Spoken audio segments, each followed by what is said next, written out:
It was 3:17 a.m. when Emily finally pulled the zipper on her worn-out duffel bag. Her hands trembled so badly she nearly dropped it, but she tightened her grip and slipped out of the bedroom like a shadow. The soft snores of Jason echoed from the living room, a relentless reminder of years spent tiptoeing around a man who ruled their world with silence and sudden bursts of rage. In the next room, her daughter Sophie, 5 years old, slept soundly. She was curled around a threadbare stuffed unicorn, missing one eye, but still treasured like a sacred relic. Emily bent over, brushing tangled curls from her forehead. "Baby," she whispered, her voice soft as breath. "We're going on a little adventure." Sophie's eyes fluttered open. "Is it Disneyland?" she mumbled, half asleep. Emily smiled, though her throat tightened with tears. Something better. A place with stars. The apartment reeked of stale beer and fried onions. Last week, Jason had thrown a plate against the wall because she forgot to buy ranch dressing. The chip in the drywall still stared at her every morning, like a scar only she could see. Every movement was careful. Every zipper pulled, every drawer opened, every soft footfall on the carpet felt like it could trigger something explosive. But she didn't stop. Not tonight. She slipped through the door with Sophie bundled in her arms, the duffel hanging from her shoulder. She locked it behind her, a small final act. A bus took them across town, and then another. Emily kept checking over her shoulder, heart hammering. At the shelter, the air smelled like bleach and cheap disinfectant. 2 bunk beds, 1 bathroom, 6 women. No privacy, no silence, but no Jason. Emily signed up for every chore: kitchen duty, child watch, donation sorting. Doing something kept her from unraveling. Sophie clung to her constantly, never more than a few feet away. Her daughter didn't complain, didn't cry, but Emily noticed the silence. How Sophie flinched at loud noises, how she didn't ask for her dad. The social worker's voice was clinical. "To qualify for housing, we'll need proof of abuse." Emily nodded. She'd expected this. "Any police reports? Hospital visits? Photos?" "No," Emily said softly. "He never hit my face." The caseworker paused. "You can still qualify, but we'll need to build a case." Emily looked down at her hands. "He broke plates, threw things, called me garbage in front of Sophie, said I was nothing, said no one would believe me." She didn't cry. She just said it like a grocery list, a record. The woman across the desk looked at her, and for a flicker of a second, there was empathy. "We'll do what we can." The days at the shelter blended together like a watercolor left in the rain. Each morning started early, with the clatter of breakfast trays and the whir of the industrial dishwasher. Sophie hated the eggs. They were powdered and rubbery, but she never complained. She just picked at them with her plastic fork and leaned into Emily's side. Emily watched the clock constantly. Her body was in the shelter, but her mind was always moving, calculating hours until her cleaning shift, until Sophie's nap, until lights out. She found comfort in the schedule, in wiping down counters and folding towels, because it meant she didn't have to sit still long enough to remember. She met other women, Maria, who had fled with her baby after her boyfriend tried to drown her phone in the toilet, Jasmine, who wore long sleeves even in July and cried in her sleep. No one asked too many questions. They were all there because they had nowhere else to be. At night, Emily would tuck Sophie into the thin cot they shared and stroke her hair while whispering stories about fairies, astronauts, wild horses. Sophie always asked for the same ending. And then they found a house, and it had a window and a real bed and a door with a lock. "That's right," Emily whispered. "A door with a lock." Some nights, when Sophie was asleep, Emily would stare at the ceiling and wonder if Jason missed them or if he was already tearing into someone else. She wondered what he told people. Probably that she left without warning, took his kid, ruined his life. The lies men like him wrapped themselves in were always neat, rehearsed, convincing. She remembered the first time he broke something in front of her. a lamp, just 3 months after Sophie was born. He said it was an accident, but when she flinched, he smiled like he'd won something. That was the beginning. The rest was just a slow burn of isolation, belittling silence, guilt, and fear. Still, she stayed. Until she didn't. A month later, Emily started cleaning houses through a temp agency. No one asked questions, and she didn't offer answers. The homes were big, quiet, and smelled like lemon cleaner and new money. She vacuumed rugs that cost more than she made in a month. She folded towels in bathrooms larger than her entire shelter room. Once she walked into a living room where a woman sat on a velvet couch, tears rolling down her cheeks. She wore designer workout clothes and didn't acknowledge Emily's presence.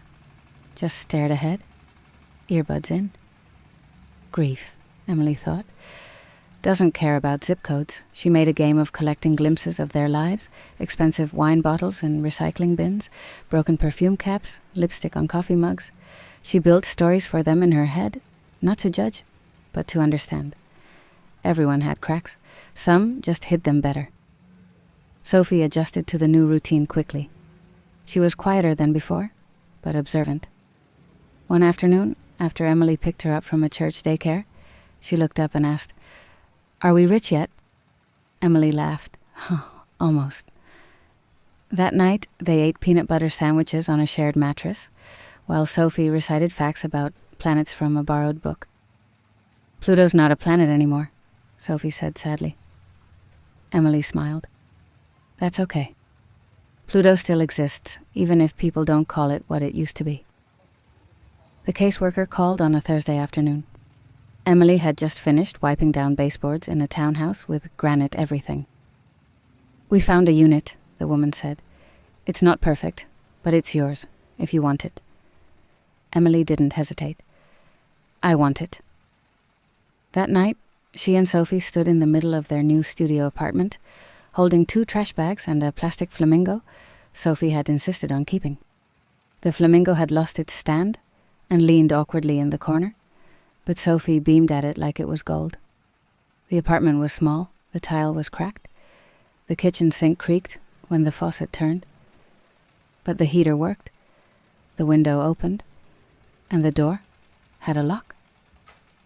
Emily cried when she turned the heat on and warm air came out. Not just because it worked, but because she didn't have to ask permission. They bought a second-hand mattress from a woman on Facebook Marketplace, dragged it up the stairs themselves. Emily scraped her knee. Sophie said they were warrior girls. Emily smiled through tears. "Yes, baby, we are." She framed Sophie's latest drawing and hung it by the door. 2 stick figures holding hands, a giant yellow sun over their heads. The caption in Sophie's handwriting read, "Me and Mommy. Safe." Jason tried to find her. He sent letters, most of them torn at the edges, filled with scribbled apologies and half-blamed accusations. He called from blocked numbers, left voicemails she never listened to. One day, he showed up outside the shelter and banged on the locked door, demanding to see his daughter. The staff called the police. Emily was ushered into an office and asked to write a statement. Her hand shook as she signed it. When the restraining order came through, it felt less like paperwork and more like armor. Still, he lingered. In nightmares. In the way she jumped when someone knocked too loud. In the tension in her shoulders when walking home at night. But slowly the ghost grew smaller. Sophie noticed, too. "Is Daddy coming back?" she asked one night. "No," Emily said, gently brushing her daughter's hair. "He's not." Sophie didn't ask again. Emily started writing in secret, long after Sophie went to sleep. Pages and pages of memories. Stories she hadn't said aloud. She filled notebooks from the dollar store with rage, grief, guilt, and hope. One night, Maria from the shelter came over for tea and read one of the stories. "You need to share this," she said. "It's real, it's raw, it's gonna help people." Emily wasn't so sure, but a small seed planted itself inside her. A whisper. Maybe my voice matters. The courtroom was too quiet, like it had been emptied of air. Emily sat on the left side, hands clenched in her lap. Jason sat across from her in a borrowed suit, pretending to be reformed. His hair was slicked back.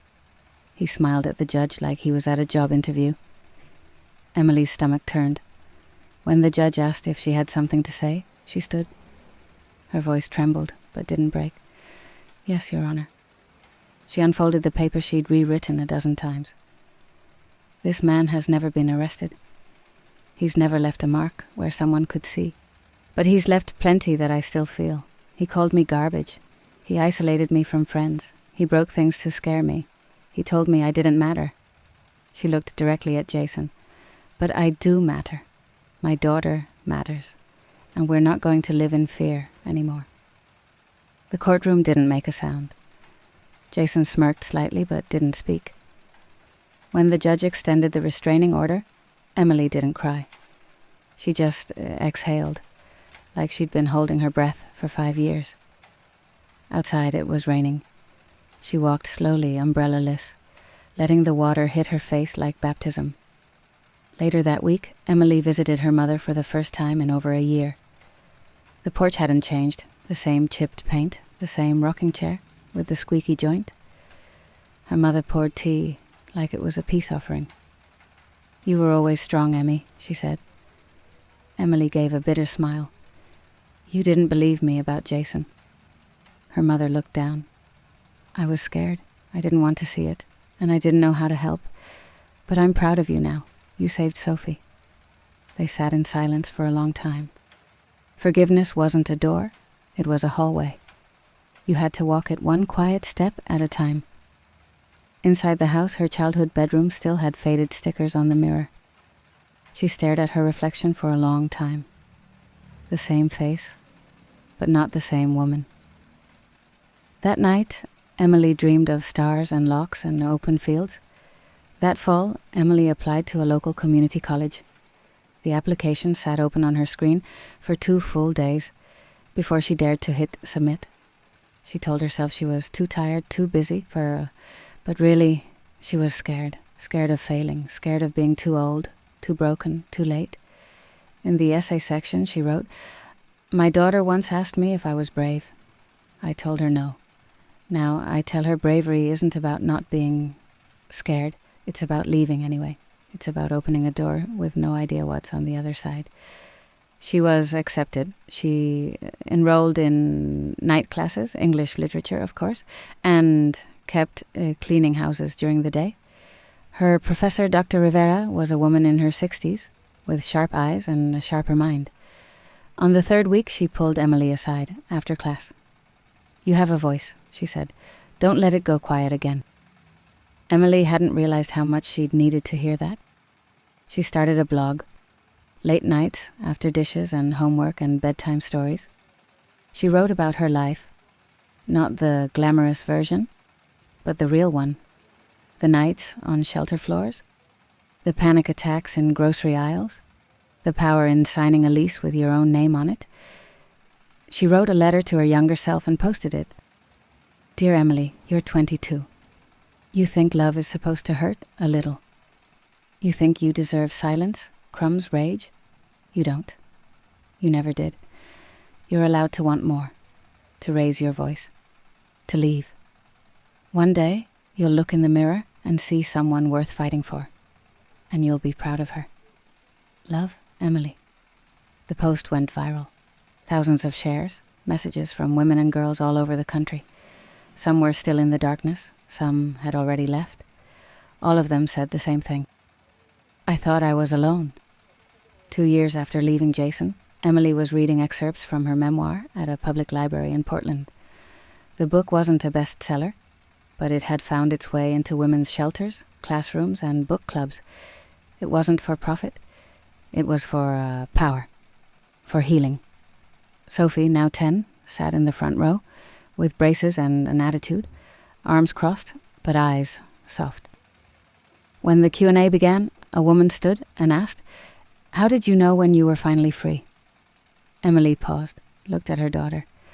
"When I stopped flinching at my own reflection." The audience applauded, but Sophie just smiled. That quiet, knowing smile of a girl who had seen everything and survived it too. After the reading, a teenage girl approached Emily. "My mom's still with him," she whispered. "But I showed her your book. She cried. She said she wants to leave." Emily didn't hesitate. She hugged the girl. "She will. And you'll help her. Just be patient. Keep the door open." Emily started giving workshops at the shelter she once called home. Writing therapy, healing through story. She met women who had fled with babies, slept in cars, crossed state lines with nothing but hope. They weren't victims, they were warriors. It was a Wednesday night when Sophie crawled into bed with her. She was 10 now, long limbs, tangled hair, always correcting Emily's pronunciation of dinosaur names. "I had a nightmare," Sophie whispered, pressing her cold feet against Emily's legs. Emily wrapped her arms around her daughter. "Want to talk about it?" Sophie shook her head. "Not really." They lay there in silence for a while, the ceiling fan casting soft shadows on the wall. Then Sophie asked, "Do you still think about him?" Emily hesitated. "Sometimes," she said honestly, "but I don't flinch anymore." Sophie nestled closer. "Good, 'cause I like this version of you better." Emily kissed her forehead. "Me too, baby, me too." The next morning, they made pancakes. Sophie burnt one and called it modern art. They laughed so hard, Emily almost cried. Later that week, Emily stood in front of a group of college students, future social workers, talking about trauma, recovery, and the power of listening. "I used to think I had no story," she told them. "Turns out it was just buried under survival." After the lecture, a young woman approached her, notebook clutched to her chest. "Your story, it's like you wrote it for me." Emily smiled. "I kind of did." That night, back home, Sophie asked if they could go stargazing. So they walked to the little hill behind their apartment complex, wrapped in blankets and thermoses of hot chocolate. They lay on the grass, side by side, staring up at the night sky. "I don't get why people always wish on stars," Sophie said. "They're just burning balls of gas." "Maybe," Emily replied, "but they're constant, even when you can't see them. That's the magic." A soft breeze passed over them. Somewhere nearby, a wind chime clinked against itself. Sophie pointed up. "There, that one's mine." Emily followed her daughter's finger, then picked her own star. "That one's mine. And that one," Sophie said, giggling, "can be for the flamingo." They both laughed. Emily closed her eyes for a second, letting the moment settle into her bones. She remembered the girl who had packed a duffel bag at 3:17 a.m. and whispered about adventure to a sleeping child. And she realized Sophie was right. This place had stars, and none of them belonged to Jason. My name is Mia Carter. I'm 31. I live in Portland and teach art therapy for girls. People say I'm strong, independent, grounded. But for a long time, a different girl lived inside me, an 18-year-old, quiet, afraid. The kind of girl who once believed her place at university didn't depend on her mind or hard work, but on staying silent. This is a story about my birthday and how a so-called gift almost ruined my life. It was 2012. I had just turned 18.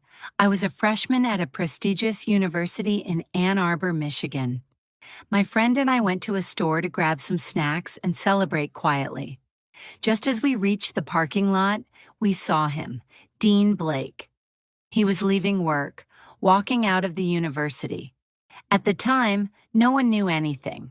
To everyone, he was a legend, the man who built the campus, feared and admired. His face was everywhere, on billboards, in the news, standing next to the governor. He smiled and waved us over, asked why we were out so late. When I mentioned it was my birthday, he asked how old I was. 18 today, I said. "Oh, I always give gifts to all newly legal students," he replied, then asked his assistant to write down my number. For the next 2 days, my phone wouldn't stop ringing. His assistant called several times a day. "Mr. Blake wants to see you. It'll be quick." Something didn't feel right. My intuition sliced through me like a blade. I didn't respond. Until I heard, "You're on a full scholarship, right? You like studying here?" That's when the unease fully set in. After work, I went home, took off my makeup, put on a modest dress, and went to see him. But first, I asked some older girls if it was normal. Of course, they said, it's just a tradition. I didn't know then that one of them was already involved with the vice president. I arrived at his office. There was a long line. He saw everyone, except me. I was left for last. Around 11 p.m., I finally stepped in. It was just him and me. The office was large, warm wood, diplomas on the walls, portraits with presidents. At first, he was calm, asked about my professors, dorm life. Then, "Where do your parents work? Is it hard for you?" And again, with long pauses, "You want to keep your scholarship, right?" He said it 3 times, like pressing on a nerve. After half an hour, he said, "I'm heading to one of my restaurants in an hour. Come have dinner with me." And again, "You're on financial aid, right?" It didn't feel like an invitation. It felt like a test. "Go downstairs. A car will be waiting just around the corner. I'll be there in 15 minutes. I walked down, thinking of turning away, but fear froze me. A black car, the assistant behind the wheel. I got in the back, leather seats, tinted windows. The 15-minute wait felt like an eternity. Then he sat down too. The drive was long. I started to realize we weren't going to a restaurant. "Where are we going?" I asked. "Home. Can't be seen with students in public," he replied. My body went cold. The air thickened. I no longer felt in control. We pulled up to a large house outside the city. Huge black gates, security, silence. The hall was wide with marble floors, old furniture, gold-framed paintings, the scent of wood, and something expensive. "Go into the living room," he said. "I'll be right there." I sat down. My phone, no signal. Through the large window, I could see a helipad. I thought, what if I never leave this place? The air was heavy. I wanted to run before anything happened, but I was afraid that leaving meant losing everything. He asked me to wait. "I'm finishing a few things upstairs." 20 minutes passed. Then I heard footsteps, slow, heavy. He came down in a white robe, hair still damp, face relaxed, a glass of wine in his hand. His smile, sticky and familiar. "You're so tense," he said, sitting next to me. I nodded. I couldn't even breathe. His hand landed on my knee. I flinched. "Shh," he whispered, like speaking to a child. "It's okay." His other hand touched my neck, cold, slow, controlling. He didn't ask. He just moved, leaned in, started kissing me, my neck, my lips, wet, unwanted. I tried to pull away. He leaned closer, his body pressing down, breathing heavy, his hands on my thighs. He grabbed my wrist and suddenly opened the robe, right in front of me. His body, naked, disgusting, reeking, closer than I ever wanted to imagine. He tried to guide my hand between his legs. I froze. My mind searched for any exit. "Can I see the rest of the house? The rooms?" I blurted out. It was like a lifeline. He agreed, covered up. We went upstairs. There he suggested a game of pool. The rule, if I lost, he'd kiss me. I tried to win, but he kept getting closer, grabbing my wrist, whispering, "I like your fear." Tried to kiss me, neck, lips, even my hair. I kept dodging, turning away, but he'd catch me again and again. I snapped, ran out of the room, grabbed doors, opened one, a bedroom. He followed, furious, closed the door behind us. No words, just grabbed me, threw me on the bed, opened his robe, pinned me down with his entire body. His skin, wet, disgusting, hot, pressed on me with full weight. I heard my earrings hit the floor from the force. I froze. Everything inside me went still. Then I screamed, started kicking, pushing, running from room to room, slamming doors, throwing things. It was hysteria, and it saved me. He panicked for the first time. His face changed. He backed off, adjusted his robe nervously, called the guard. "Take her back to where we picked her up." His voice, calm, as if I was a package that didn't pass inspection. In the car, they handed me an envelope. Silently, inside, $10,000. "For your silence." I left it on the seat, but I still had to stay silent. Back at the dorm, I felt like I'd come back from war. My friend smiled. "So? Was it nice?" I said, "It was fine." Then went to shower. My body wouldn't come clean. After that, I couldn't even look at him. But I had to. He was at every event, in every article about the university's success. And I stood in the corner, eyes to the floor. In my 3rd year, I tried dating. The guy was sweet. We sat in a cafe. He touched my hand and I reacted like I'd been struck. I broke down, in broad daylight. He didn't understand. I kept apologizing. I was ashamed. I didn't know my body still remembered. My first therapy session was 5 years later. I couldn't say it. I said, "He was very persistent. It was an incident." Then suddenly it came out. It was almost rape. I sat there in silence and cried. The therapist said, "You're alive. That's already something." 13 years have passed. I've learned to breathe, to trust, to touch without fear. But to truly become myself, I had to name what happened. It wasn't a misunderstanding, it was assault. One day, while preparing a lecture for my girls, I wrote a letter to my 18-year-old self. "You don't owe anyone anything. It's not your fault. Leave." This year, I shared my story publicly for the first time in a private women's group. I spoke, and they listened. No judgment, no doubt. My voice didn't shake, and I saw someone crying. I knew my truth might save someone else. This isn't a story about a birthday or a gift. It's about power, about the silence we're forced into by fear of losing a scholarship, a job, a reputation, about how the system trains us to say yes even when our bodies are screaming no. But now I know, silence doesn't protect you. It only gives them permission. My name is Emily Carter. I'm 34 years old, and this is a story I never thought I'd tell. It's not just a story about friendship. It's a story about a woman who became my family. Catherine was my best friend. My other half, but not in a romantic way. We raised our kids together, built a life together, and then that life began to fall apart, piece by piece. I lost her on the day she was supposed to bring a new life into this world. But this story isn't about loss. It's about love, about sacrifice, and about a woman who chose something fragile for the sake of something greater. We met in college. I was already married and raising a little daughter.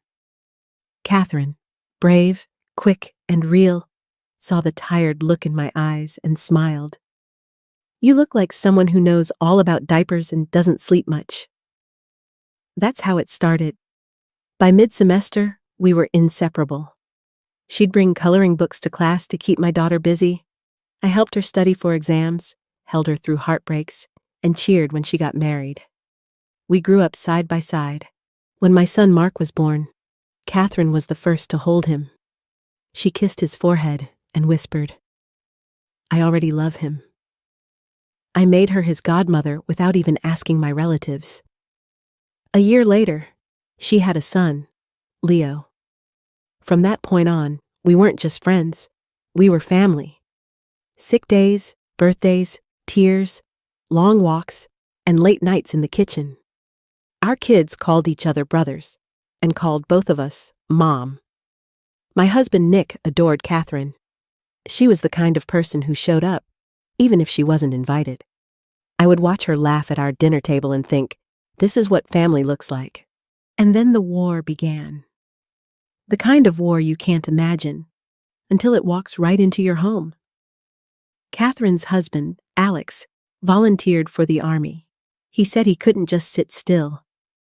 She kissed him goodbye, her hands shaking. But she stayed strong. Then she went to cook lunch for Leo.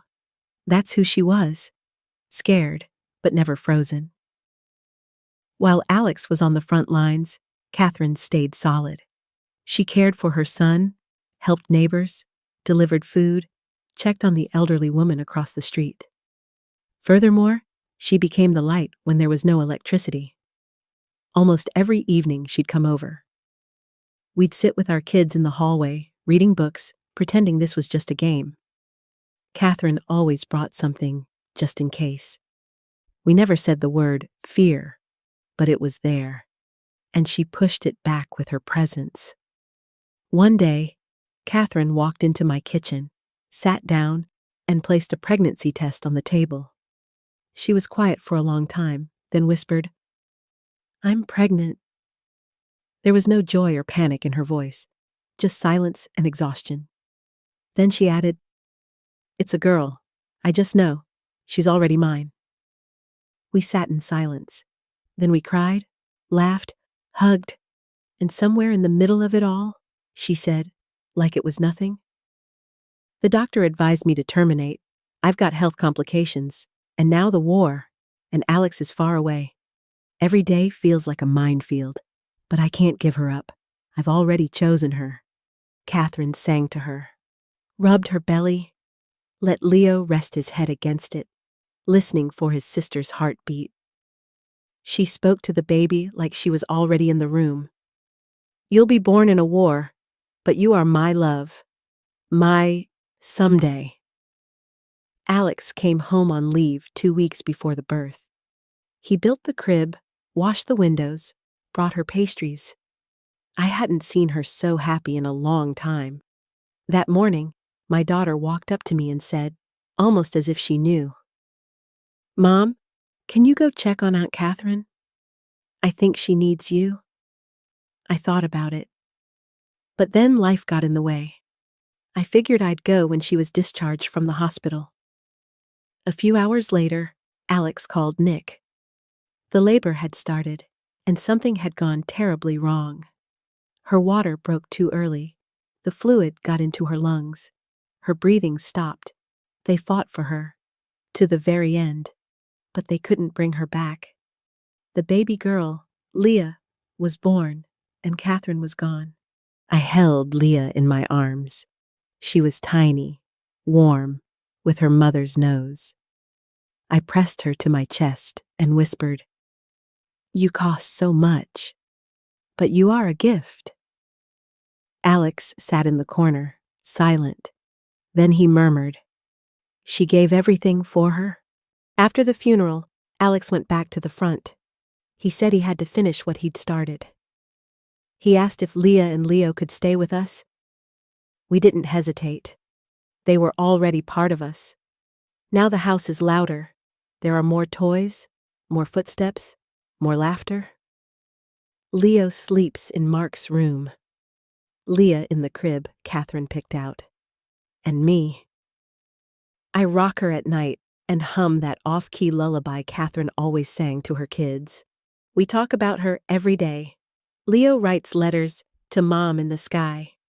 Sophie draws our forever family, and Leah just looks at me, wide-eyed, like she knows more than she can say.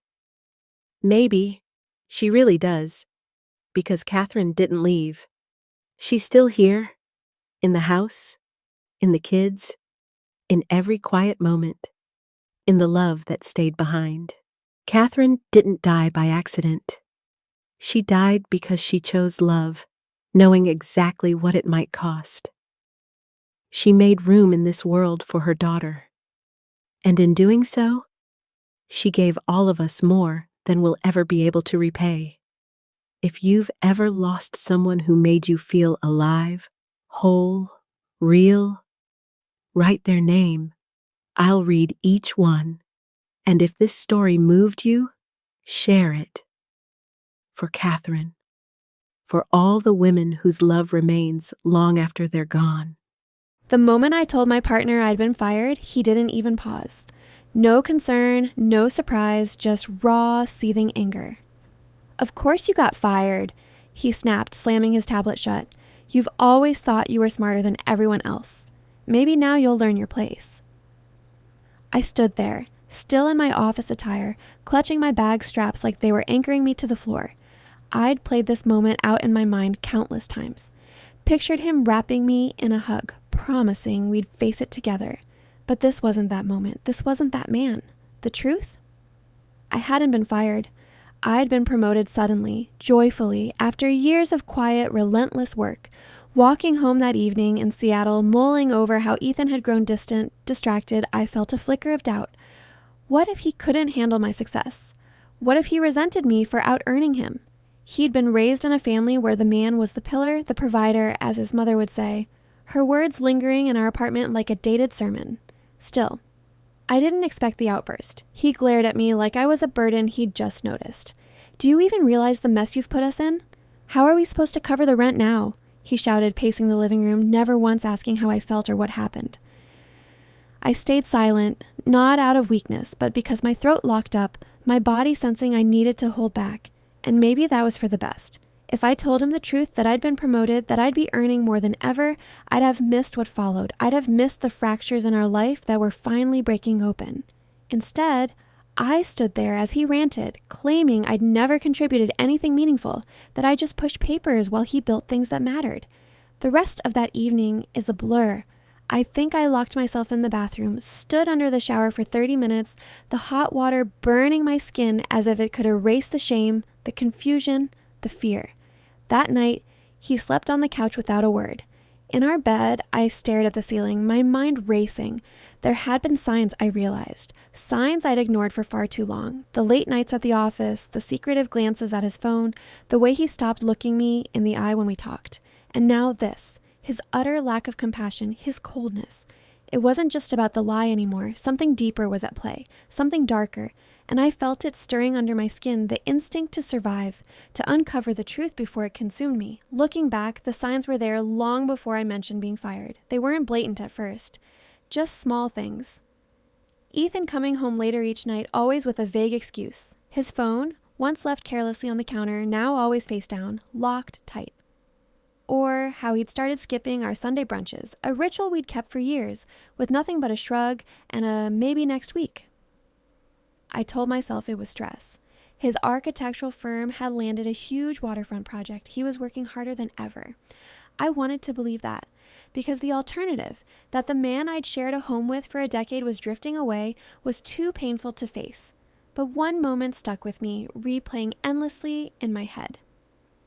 It happened 2 months before I tested him. I'd left work early one Friday after my team finished a campaign ahead of schedule. I thought I'd surprise Ethan, cook his favorite meal, open a bottle of wine, reclaim a piece of us I'd been missing. I slipped into the apartment quietly, expecting to find him sketching in the living room. Instead, I heard his voice from the bedroom.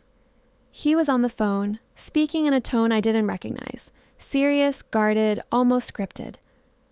"No, she doesn't know anything yet," he said, followed by a long pause. "We just need a bit more time." Then he laughed, not the warm, familiar laugh I loved, but something cold, distant, almost cruel. I stood frozen in the hallway, gripping the doorframe, my pulse pounding in my ears. He was talking about me. I was sure of it. I couldn't hear the other voice. Maybe it was on speaker, maybe not. But the weight of his words settled on me like a stone. I couldn't move. I couldn't breathe. Then, as if nothing had happened, he stepped out of the bedroom, saw me, and smiled, kissing my cheek like it was any other day. I smiled back, went to the kitchen, started cooking, but something inside me broke that evening. A silent fracture, hidden but spreading fast. From that day, I watched him differently, listened more closely, noticed the subtle shifts, how he dodged talk of the future, grew irritated when I asked about his day, the small lies he didn't realize I'd caught. I wasn't paranoid. My instincts were screaming, and I was finally listening. It was a strange grief, mourning something while pretending it was still alive. I told myself to wait, to gather more clues, to be certain, until that moment after my fake firing, when the last of my illusions shattered. That's when I knew something bigger was happening, something I hadn't yet grasped, but I was about to find out, and there'd be no turning back. It was mid-afternoon when I heard the front door open. I had stayed home from work, claiming I was sick. Really, I needed time to think. Ethan thought I was jobless, broken, scared. He had no idea I was still working, no idea I'd been promoted, no idea I was piecing myself together. Quietly, I froze when I heard two voices enter the apartment. The second wasn't a colleague or friend, it was Margaret, my mother-in-law. I slipped into the hallway, standing just behind the guest room door. I knew I shouldn't eavesdrop, but their casual tone on a weekday afternoon made my skin crawl. So, Margaret's voice cut through, sharp and familiar. Why the sudden visit? Everything okay? It's going exactly as we planned, Ethan replied, almost smug. She told me she got fired yesterday, completely crushed, just like you said. I covered my mouth, stifling a gasp. Finally, Margaret said, her voice dripping with satisfaction. She'll have no choice now. She'll have to agree to our terms. My knees wobbled. I leaned against the wall, heart pounding so loud I could barely hear what came next. She's totally dependent on me now, Ethan continued. Selling the apartment is just a matter of time. Margaret gave a smug chuckle. See, I told you that woman wasn't right for you, Margaret said. Too driven, too independent. You think she'd stay with you if it weren't for your father's apartment? It felt like a punch to the gut. That apartment was our home for 10 years. I'd poured my time, money, and heart into it. Don't start, Mom, Ethan sighed. We've been over this. And what about Sarah? Margaret pressed. When will you tell her it's time? Sarah. The name hit me like a bucket of ice water. Sarah Thompson, Jacob's girlfriend before his accident. Jacob, Ethan's older brother, died in a crash 3 years ago. Sarah had vanished after the funeral. I had no idea Ethan was in touch with her, let alone. She's ready, Ethan said, his voice softening. The baby's doing great. Sarah says he's growing fast, looks just like Jacob. My stomach churned. I'll adopt him once the divorce is final, Ethan went on like it was a business deal. He'll be my son, our son. I couldn't breathe. Margaret cooed. Just think how thrilled Sarah will be when she hears the apartment's for sale. She's waited so long. My ears rang, my vision blurred. This wasn't just betrayal, it was a calculated replacement. They weren't just leaving me, they were erasing me. And the worst part? I didn't know how long this had been going on. How many smiles, how many kisses had been lies. My partner wasn't just cheating, he was scheming. I always knew Sarah was the one for you, Margaret said, her voice syrupy with approval. You two are perfect together. It's a shame you met her too late after marrying that one. That one. Not Anna. Not your partner. Just that one. A placeholder. An obstacle. I bit my knuckle to stay silent. My body shook, but I couldn't stop listening. I had to hear it all. Let's not get ahead of ourselves, Ethan muttered. We still need to make sure Anna doesn't fight the divorce. She won't, Margaret said confidently. Not if you play it right. Remind her she's got nothing, no job, no savings. She'll fold. My fists clenched, every nerve screaming. They thought I was helpless, trapped, but I wasn't. Not yet. And if she doesn't fold? Margaret asked. What if she gets a lawyer? Ethan's voice dropped, too calm. Then we hit her with the infidelity angle. I nearly stumbled back. What infidelity? Margaret asked. Doesn't matter, Ethan said. I've got some old photos from that conference she went to 2 years ago. Just her with coworkers, but they can be spun the right way. Enough to plant doubt. You're clever, Margaret purred, just like your father. But he wasn't done. If that fails, Ethan added, we accuse her of leaking company data. She worked with sensitive files, brought them home sometimes. I'll say I caught her trying to sell secrets to competitors. My knees gave out and I sank to the floor, hands ice cold. My partner, the man who held my hair when I was sick, who painted our walls while I chose the colors, was planning to ruin me. He'd lie in court, accuse me of crimes I didn't commit just to push me out. For Sarah. And a child that wasn't his. Sarah. The quiet, delicate woman I vaguely recalled from Jacob's memorial. She'd seemed kind, fragile. I never imagined she'd re-enter our lives like this, as the woman replacing me, the mother of the child my partner wanted to claim. How's the baby doing? Ethan asked, his voice light, almost happy. Strong, Margaret replied proudly. Sarah says he's growing fast. Looks just like Jacob. Same eyes, same laugh. You'll see soon enough. The room spun. They were building a new family. Ethan, Sarah, the baby, and Margaret. Always Margaret. In their minds, I was already gone. Just paperwork. Just one final talk. I'll tell her tonight, Ethan said.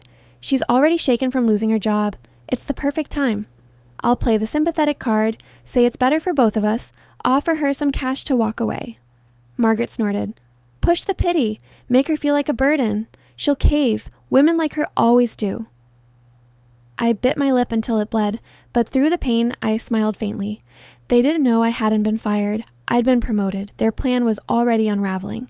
I stayed crouched behind the door long after they stopped talking, unmoving as the couch creaked and the front door closed behind Margaret. I sat there, hugging my knees, heart pounding so loud I thought it'd betray me. My body was frozen, but my mind was ablaze. This wasn't just betrayal, it was war. And I'd walked into it unprepared, unaware until now. But I wouldn't be a victim. Not quietly. Not ever. That night, I didn't speak to Ethan. He acted like nothing had happened, poured a drink, watched a game, glanced at me with a neutral expression that now felt grotesque. I avoided his gaze, afraid I'd shatter the illusion. And I needed that illusion. For now. In bed, I lay still, eyes open, back to him. He fell asleep quickly, as always, like plotting my erasure didn't weigh on him. I listened to his breathing and planned. Before sunrise, I left the apartment. Not for work, not yet. I went to the storage closet where we kept old files, warranties, receipts, contracts, tax records. I needed proof I'd contributed to that apartment, that I'd invested my own money, not just my presence. The new furnace, my bonus paid for it. The custom bookshelves in the study, my design, my deposit. I gathered bank statements, invoices, furniture receipts, packed them into a box, then a bag, and drove to the only person I trusted, Lauren. Lauren Carter wasn't just a coworker. She was my friend. For years, we'd been each other's lifeline during late nights at the agency. She knew my tea order, my birthday, the time I tried to adopt a stray dog and failed spectacularly. Most importantly, she never betrayed me, not even with office gossip. That made her invaluable now. When I arrived at her door, she didn't pry. She just looked at me, then stepped aside. I need a favor, I whispered. Say no more, she replied. In her kitchen, I spread the documents on her table. If anything happens, if I disappear, if I stop answering, give this to my lawyer. She raised an eyebrow but stayed silent. I'm not paranoid, I added, seeing her concern, but I can't take risks. Lauren nodded. You're scaring me, but okay. Whatever you need. I exhaled, the knot in my chest loosening slightly. I hadn't told her everything, not about Sarah, the baby, the betrayal, but she knew enough. That something was wrong, that I needed her, and for now, that was enough. Driving home, I passed the waterfront where Ethan and I used to walk on weekends. I remembered how he'd hold my hand, look at me like I was his world. That man was gone. The one waiting at home was a stranger in familiar skin, and tonight, that stranger would sit me down, look me in the eye, and ask me to vanish. He had no idea I was already planning to make sure he lost everything. When I walked through the door that evening, I knew it was coming. The performance. He had rehearsed it, I could see it in his face, the forced concern, the artificial slump in his shoulders. Ethan Moore was about to play the good guy in his own betrayal. Hey, he said, voice low, careful. We should talk. I gave him a weary smile, just enough to seem broken, to keep him confident. Sure, I replied, setting my bag by the door. What's up? He gestured to the living room, staged like a scene from a drama. Dimmed lights, 2 glasses of wine on the coffee table, a blanket draped over the couch arm, like this was a gentle, mutual discussion. Like he was doing me a kindness by dismantling my life softly. I sat. He took the armchair across from me, hands clasped, letting out a sigh so rehearsed I nearly laughed. Anna, he began, I've been thinking a lot about us, about where we're at. And I think we've drifted apart. I kept my eyes on the wine glass, nodding faintly. Okay. I don't want this to be messy, he continued, leaning forward. No lawyers, no courts. I just think it's time we admit this relationship isn't working. He sounded heartbroken, like he was the victim, like this was tearing him apart. I mean, with you out of work now, he added softly, maybe this is a good time for a fresh start, for both of us. My stomach twisted. I let my lip quiver slightly. Are you saying we're done? He nodded, sipping his wine like he'd earned it. Yeah, but amicable, civil. I don't want to fight. I'm willing to help you get settled. You'll need a place, obviously, and some money to start over. I tilted my head, playing fragile. You'd do that for me? Of course, he said, hand on his chest like a saint. I care about you, Anna.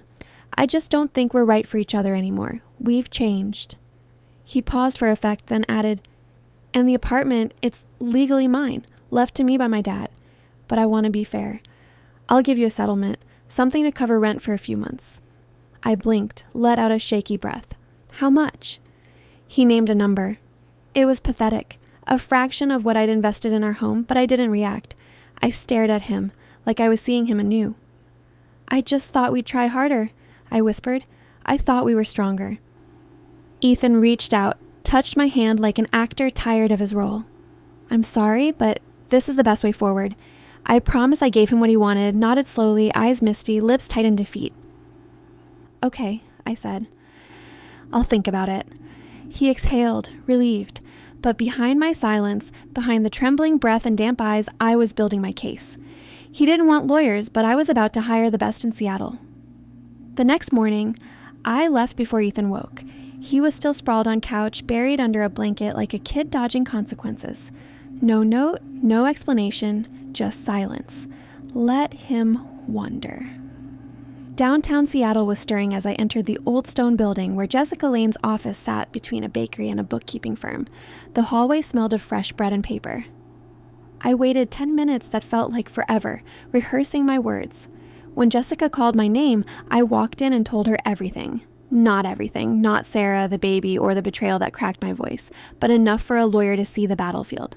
The inherited apartment, the years of shared expenses, the receipts, bank statements, his push for a quick, quiet split with an insulting offer. Jessica listened, her face calm, analytical, her pen gliding over a notepad like it was made for this fight. You've been together 10 years? She asked, precise. 12, I corrected. 10 officially, 2 before that. She nodded, jotting it down. Any kids? No. Proof of contributions to the home? Receipts, invoices, statements, furniture, renovations, fixtures, everything. She leaned back, hands folded. Anna, you have a strong case. But understand, if we proceed, there's no going back. It'll get ugly. He'll fight dirty. I met her gaze. He already is. Her expression didn't shift, but something in her eyes did. Respect, maybe. Then let's get to work. When I stepped outside, the air felt lighter, crisper. The road ahead was steep, but the weight on my chest had lifted. I wasn't lost in the dark anymore. I had an ally who saw the pieces and knew how to play them. I went straight to the office after. No more hiding. I walked in, head high, greeted my team, sat at my desk, and opened the department dashboard like nothing had changed. Ethan thought I was jobless, fragile, but I was back, fully. My phone buzzed at lunch. A text from him. Hope your interviews went well. Let me know when you're ready to talk next steps. I nearly laughed. Next steps. He had no idea I'd already taken them. I replied, will do. That afternoon, I met with my team, reviewed goals, scheduled meetings, and approved a new client pitch. I was sharp, focused, unbreakable. At sunset, leaving the office, I knew I'd changed permanently. The woman who cried in the hallway, who trembled in silence as her partner plotted her erasure, she was gone. In her place was someone stronger, sharper, ready. He wanted me to vanish quietly, but I was preparing to take everything back on my terms. Ethan was waiting when I got home, leaning against the kitchen counter, arms crossed, trying to look calm. But the twitch in his jaw, the slight shift in his stance, betrayed his nerves. Hey, he said, casual like we were discussing takeout. Got a minute? I hung my coat slowly, turned to face him. Sure.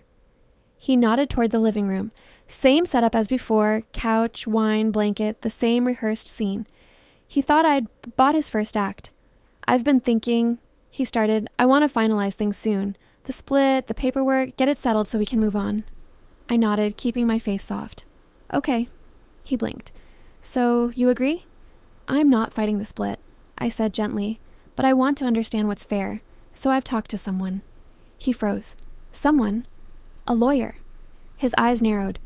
Why would you need a lawyer? I'm offering a fair deal. We can handle this ourselves. I tilted my head. You said the apartment's legally yours, right? It is, he said quickly.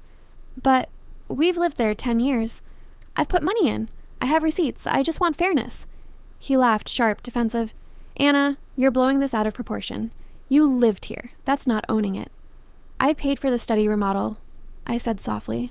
The bathroom fixtures, the appliances, from my accounts, I want that recognized. Ethan stood, pacing. I don't want this to get ugly.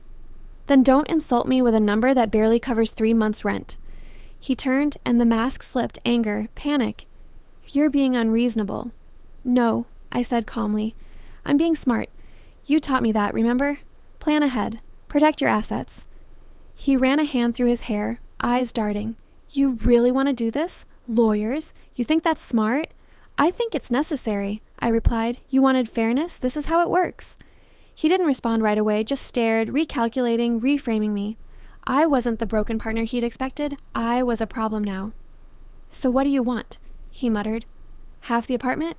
Not half, I said. Just what I put in, and maybe a bit more for the time you wasted lying to me. His jaw tightened. He didn't deny it, and in that silence, I knew he was finally scared. He thought I'd crumble. He didn't expect me to sharpen.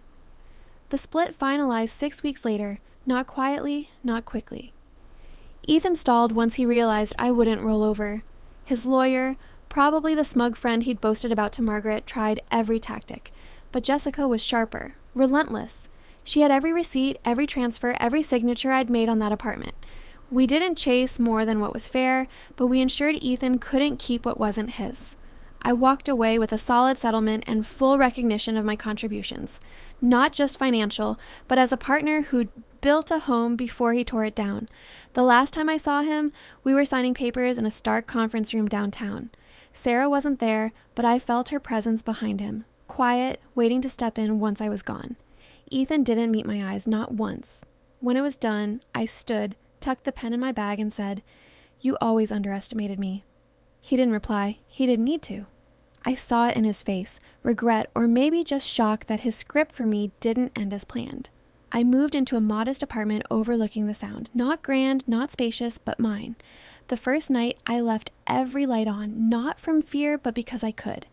No one to call me dramatic, no one to label me a burden, just silence, peaceful, earned. Word spread that Sarah and Ethan were struggling. Their idyllic vision wasn't so simple. Raising a child wasn't just smiles and photos. Margaret tried to manage it, as always, but I heard through Lauren that tensions were rising, money tighter than expected, Sarah not quite fitting Margaret's mold. It didn't surprise me. Their life was built on lies, and lies don't hold up long. I don't dwell on them. I don't scroll their profiles or stew in bitterness. I've rebuilt slowly, deliberately. My job is solid, my name respected. Some nights I eat alone, but I've learned solitude isn't loneliness, it's healing. I've started kickboxing on Saturdays, rediscovered poetry, call my brother more. I've even begun writing again, something I hadn't done since college. Pieces of me I thought were lost were just buried under years of shrinking for someone else's ego. Now, I take up all the space I need. If I've learned anything, it's this. Being underestimated is a dangerous gift. When you rise, when you fight back, no one sees it coming. Ethan thought I'd break. Instead, I became unbreakable. I'm Clara Bennett, 56, a single mom from Burlington, Vermont. My whole life's been about building a world for my son, Michael. But one email made me question everything I thought I knew about love, family, and sacrifice. Let's dive in. It was a cold December morning, and I was sitting at my kitchen table, laptop open, snow falling outside. I'm a high school librarian. Not glamorous, but it's steady. And steadiness is what I fought for to raise my son Michael, now 30. His dad passed when he was 10, and since then, it's been just us against the world. I worked double shifts, skipped vacations, even sold my old engagement ring to pay for his college tuition. Last week, an email from Michael popped into my inbox. No, "Hi Mom," no warmth, just his name staring at me. I thought it was about his engagement party. He's marrying Sarah, his girlfriend, and I'd already sent $25,000 for the venue. A beautiful barn in the Green Mountains. I even helped pick the string quartet because Michael loves live music. But when I opened it, my heart sank. "Mom," it read, "Sarah's family wants to keep the engagement party small. We've decided it's best if you watch it online. Here's the Zoom link." Thanks for understanding. Thanks for understanding. Like I'd just smile and accept being shut out of my son's big moment. I didn't cry. I didn't call him. I just stared at the screen, feeling like someone had punched me in the chest. My coffee went cold. My hands stayed steady. But inside, something cracked. Not loud, but quiet. Like a fault line shifting under a house. I've always been the mom who showed up. When Michael's dad died, I became mom and dad. I learned to fix a leaky sink because plumbers cost too much. I stayed up until 2 a.m. helping Michael with college essays. When he moved to Boston for a job that fell through, I sent $5,000 for rent. When Sarah lost her job last year, I covered their groceries for 3 months. I never kept score. That's what love is, right? You give. But that email made me feel like I'd been giving to someone who saw me as a resource, not a person. Like I was a vending machine. Insert a need, get support. No gratitude required. At work that day, I was at my desk, staring at an old photo of Michael as a kid. My colleague Anna noticed something was wrong. She's the kind of friend who brings you soup when you're sick and doesn't pry. "Clara, you okay?" she asked, sliding a chai tea onto my desk. I almost told her. Almost said, "My son doesn't want me at his engagement party." But I just smiled and said, "Long night." That chai tea, her quiet kindness, hit me harder than the email. It reminded me I was still someone, even if Michael didn't see it. That afternoon, I didn't go home.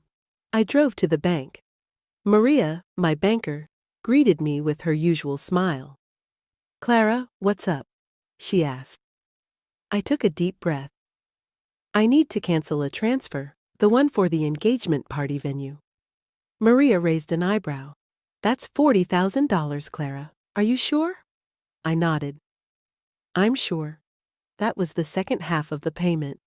$65,000 total I'd promised for a party I wasn't invited to.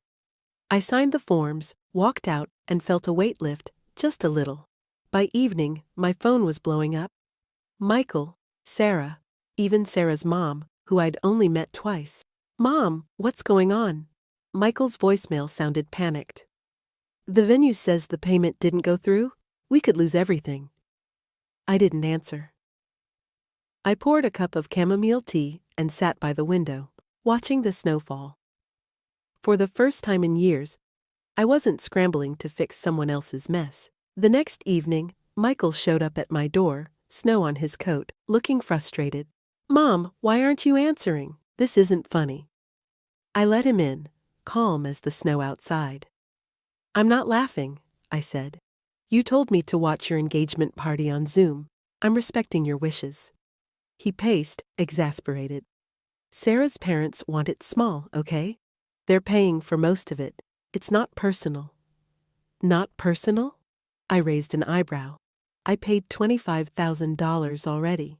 I was about to send $40,000 more. You don't get to call that not personal. He froze. "You're pulling the money?" "Mom, that's unfair." "Unfair?" I said softly. "Unfair is being told I'm not good enough to be in the room while my son celebrates his future." He didn't have an answer.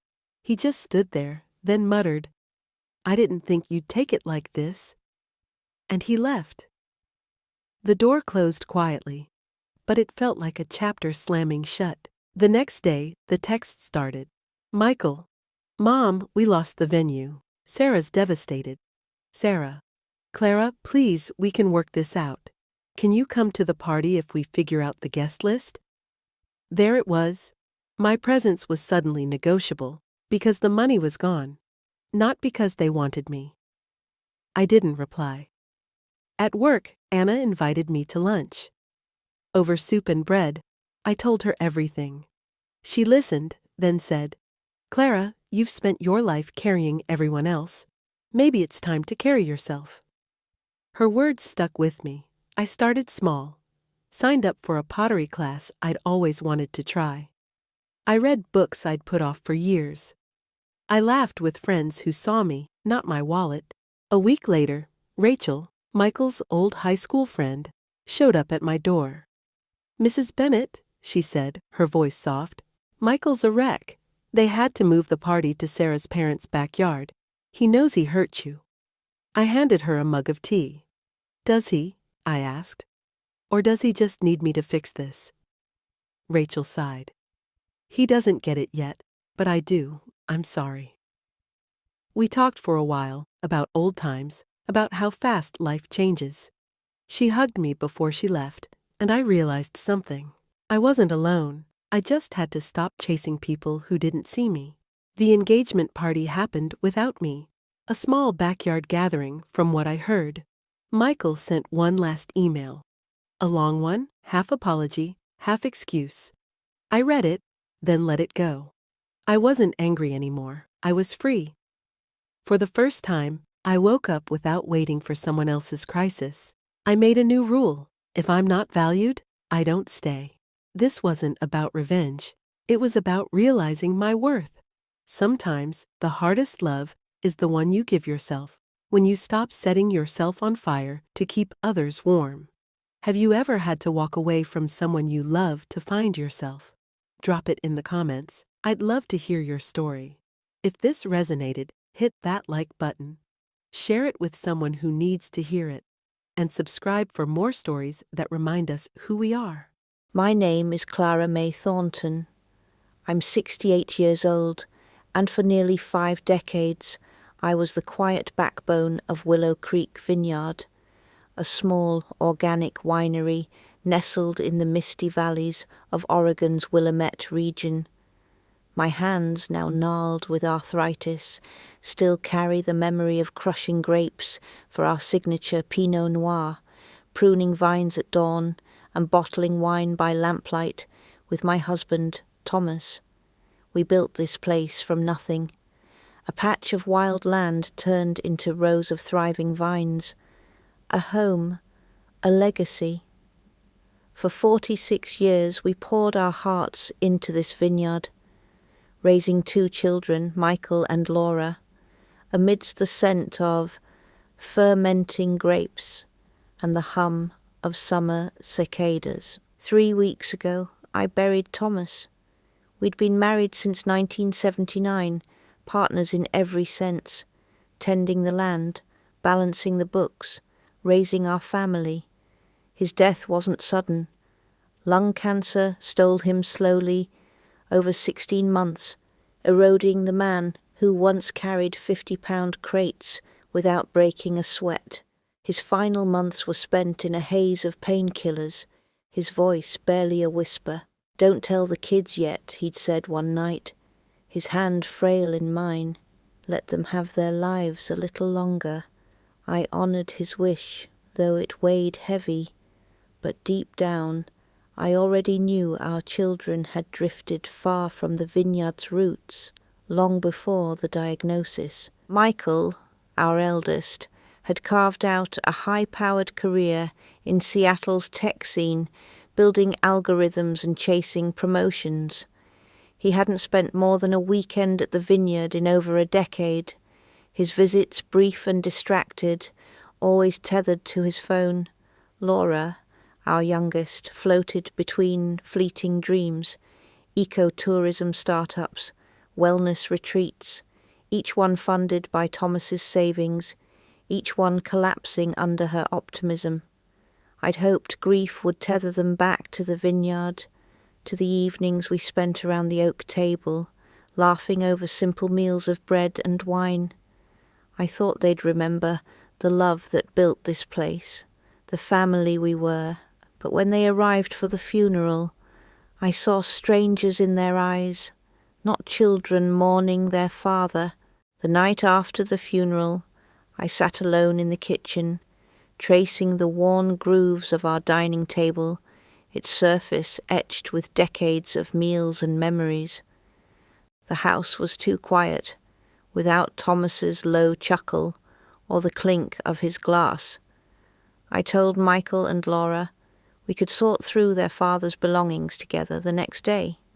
A small gesture, a mother's hope, to weave memory into loss.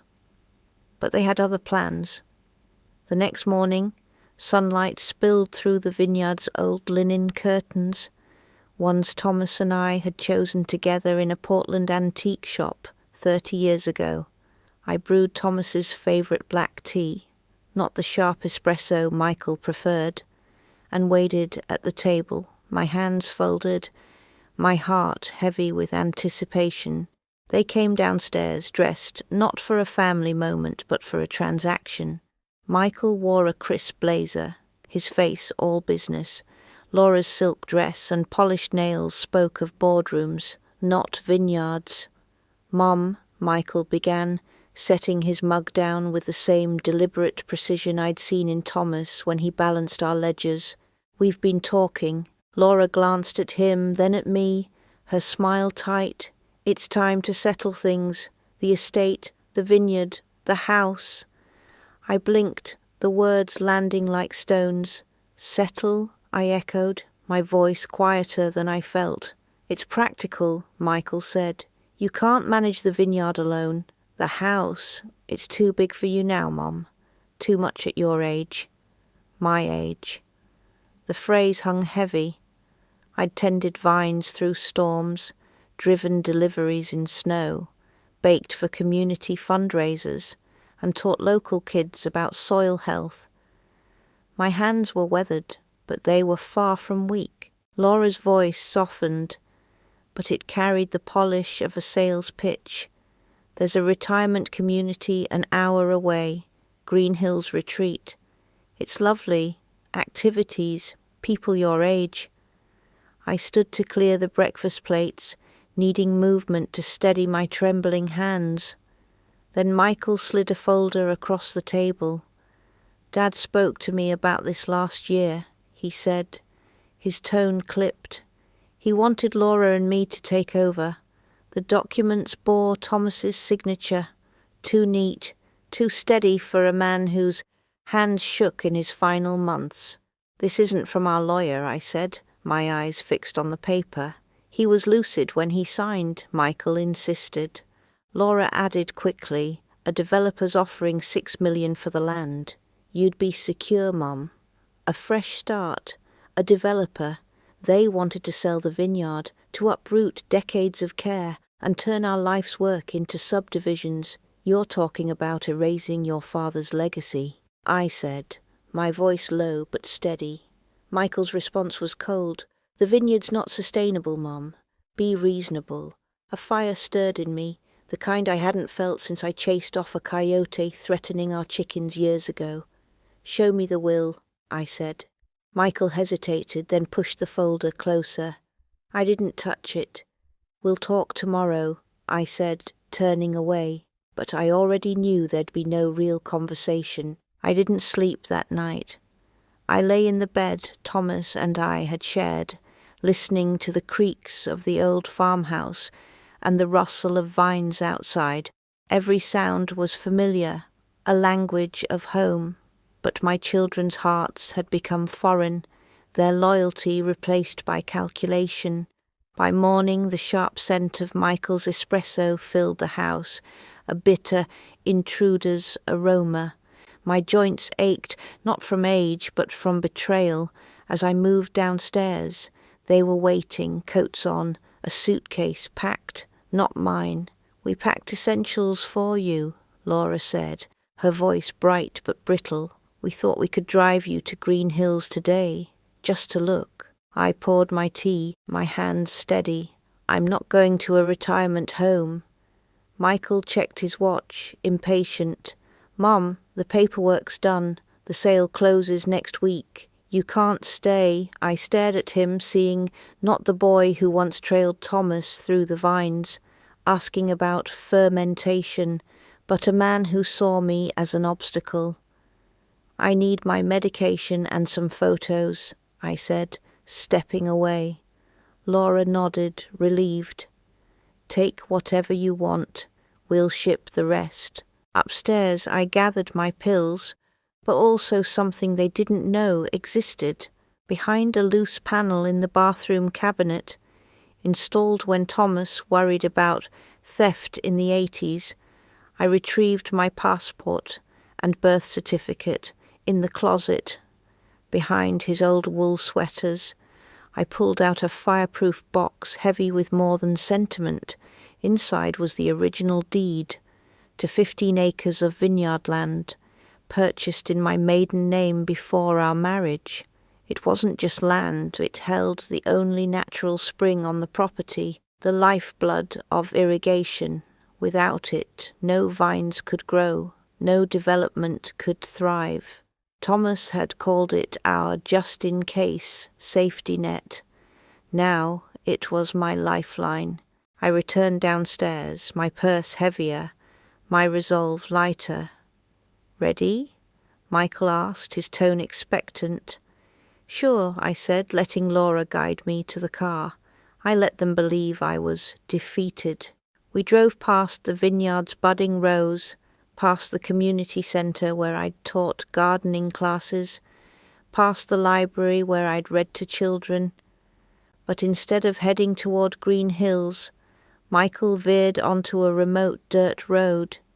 20 minutes later, he stopped beside an empty field. "This is where you get off, Mom," he said, his voice flat, as if announcing a bus stop. "There's a diner a few miles up." Laura's smile faltered. "Michael, what?"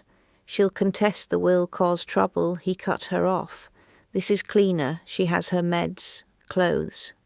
He opened my door, and just like that, they left me on a gravel shoulder with a suitcase not my own, and the dust of their departure settling around me. I stood still, the spring breeze tugging at my coat, clutching the suitcase they'd packed.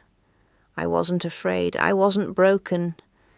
I was free. I began walking, not toward the diner Michael mentioned, but toward town, toward my next move.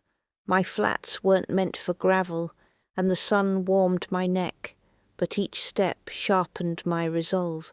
In my purse were my ID, passport, medication, and the deed to 15 acres, land Michael and Laura didn't know existed, land that held the vineyard's only water source.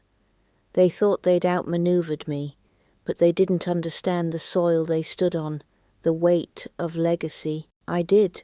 After nearly 2 hours, my feet blistered but my spirit unbroken, I reached Willow Creek's general store, a weathered building unchanged by time. Sam Carter, who'd known me for 30 years, stepped out, wiping his hands on his apron. "Clara, you all right?" he asked, eyeing the suitcase. "Just resting, Sam," I said, sitting on the bench outside. "Real sorry about Thomas. Good man?" "Yes."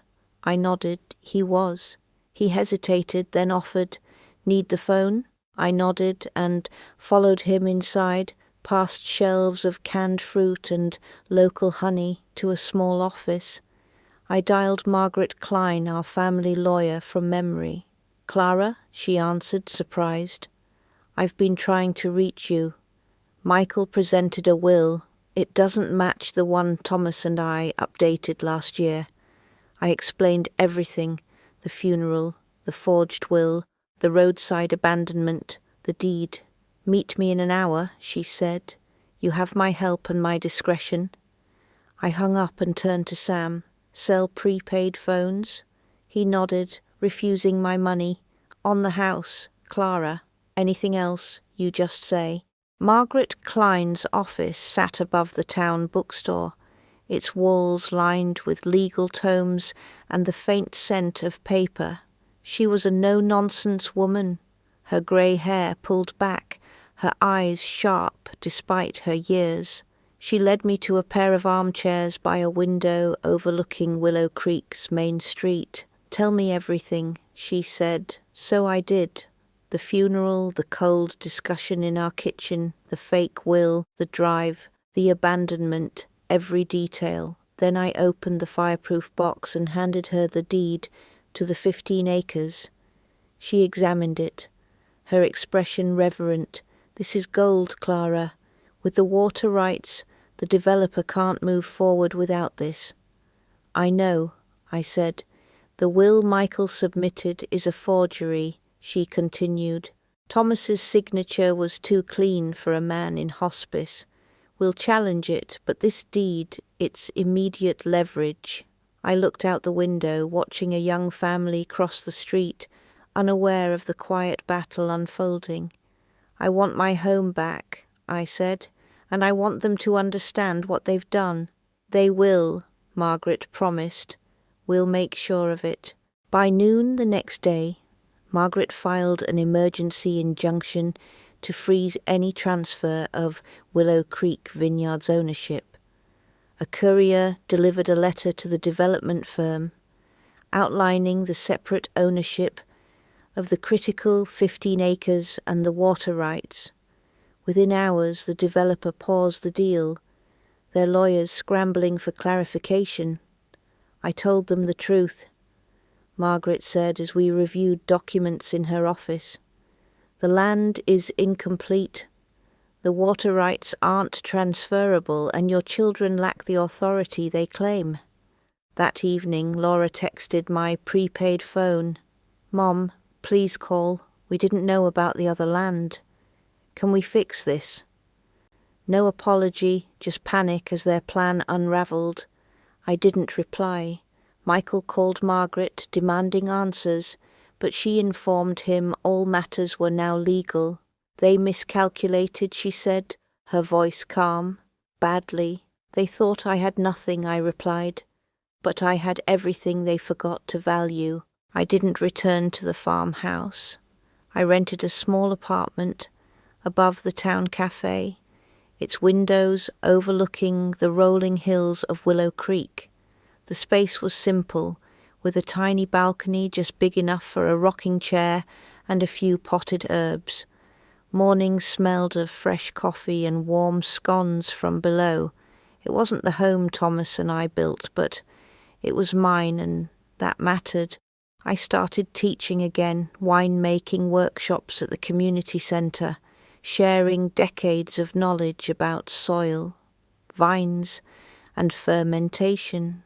Young farmers came, retirees came, even couples dreaming of their own vineyards. They listened, not because I shouted, but because I spoke with history in my hands. The 15 acres, with their vital spring, I donated to the Willow Creek Agricultural Trust, a local cooperative supporting new farmers. The land would stay alive, its vines tended, not sold for profit. The developer pulled out entirely, spooked by the legal complications and incomplete land rights. The forged will was formally challenged, frozen in court. Whispers reached me that Michael and Laura's reputations had taken a hit in Seattle and beyond. I didn't gloat. Revenge wasn't my aim. Truth was. The vineyard remained untouched, its rose blooming as spring deepened. Each time I passed it on my walks, I smiled, not with bitterness, but with the quiet strength of a woman who'd reclaimed her voice and her place.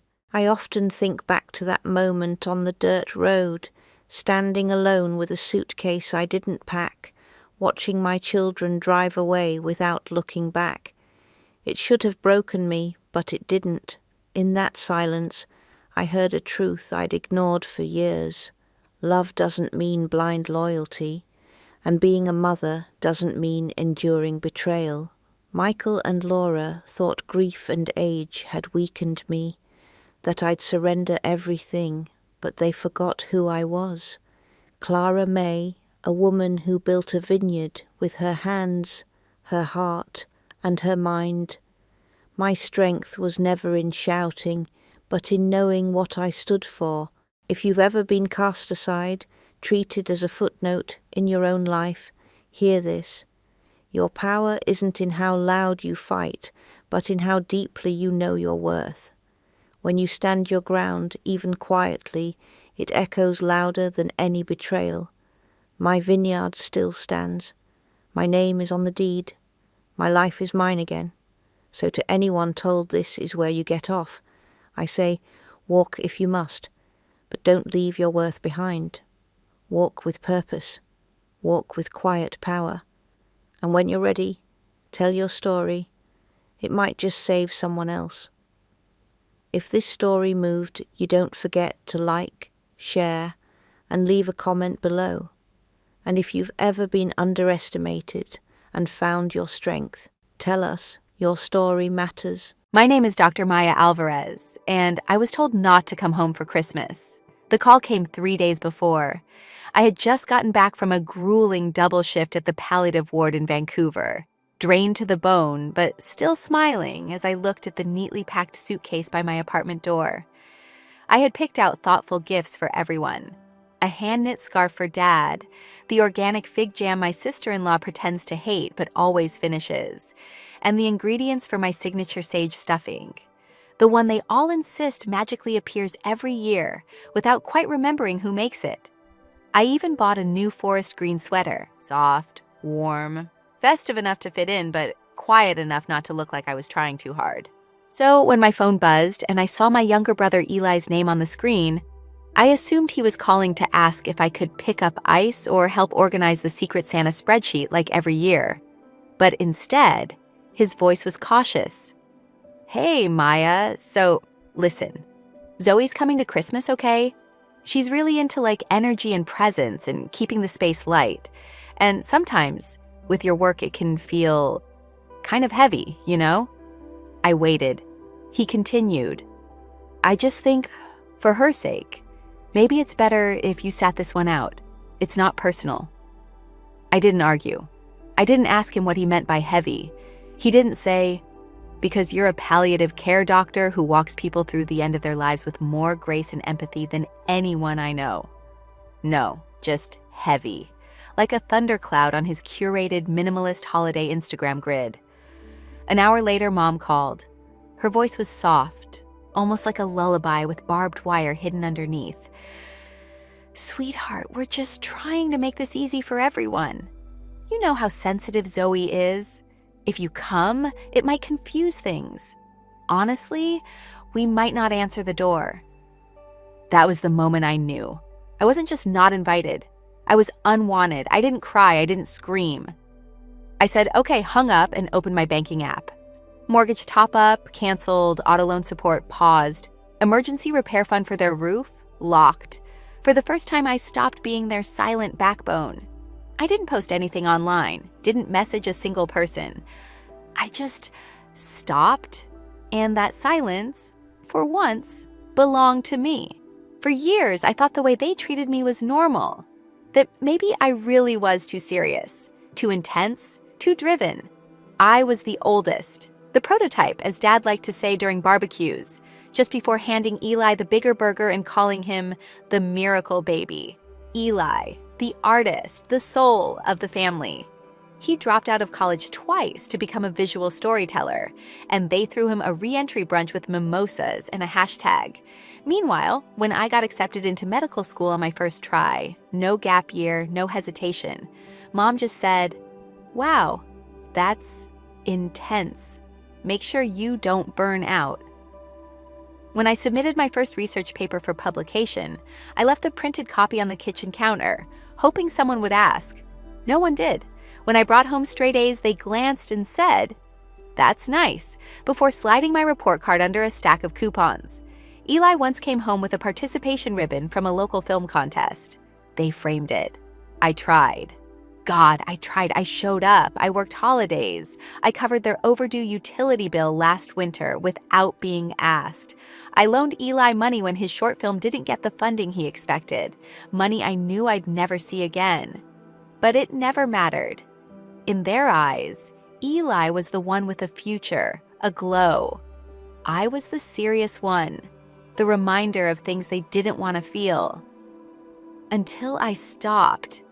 There's a strange pain that comes with realizing you've only ever been useful, not loved.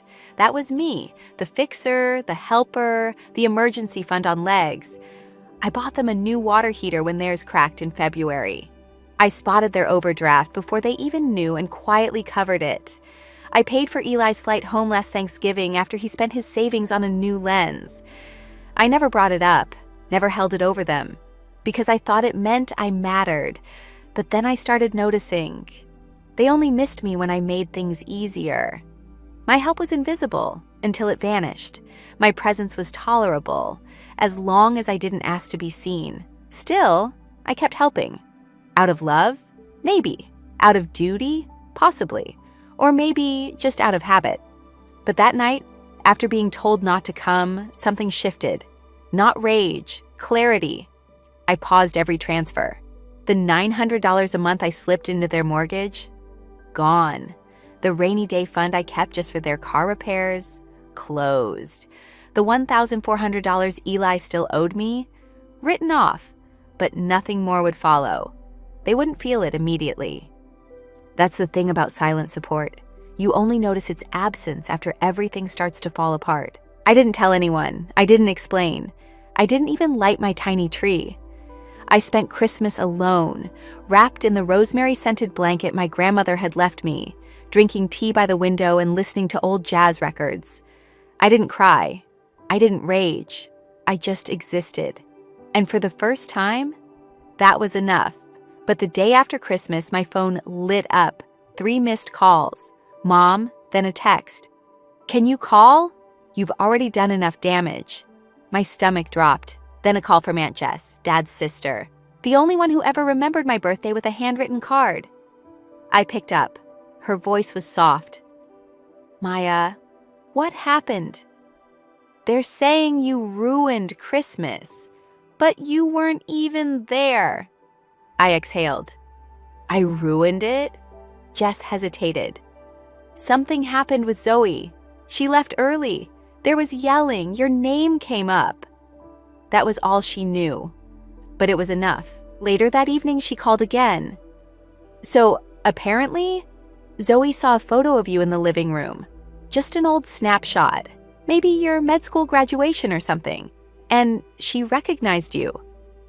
I went still. She said, "That's Dr. Alvarez. She treated my grandmother." The room, Jess said, went silent.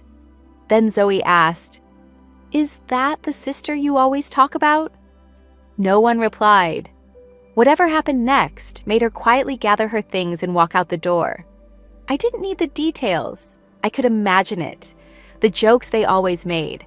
How I was married to my job, how I was morbid for working with dying patients.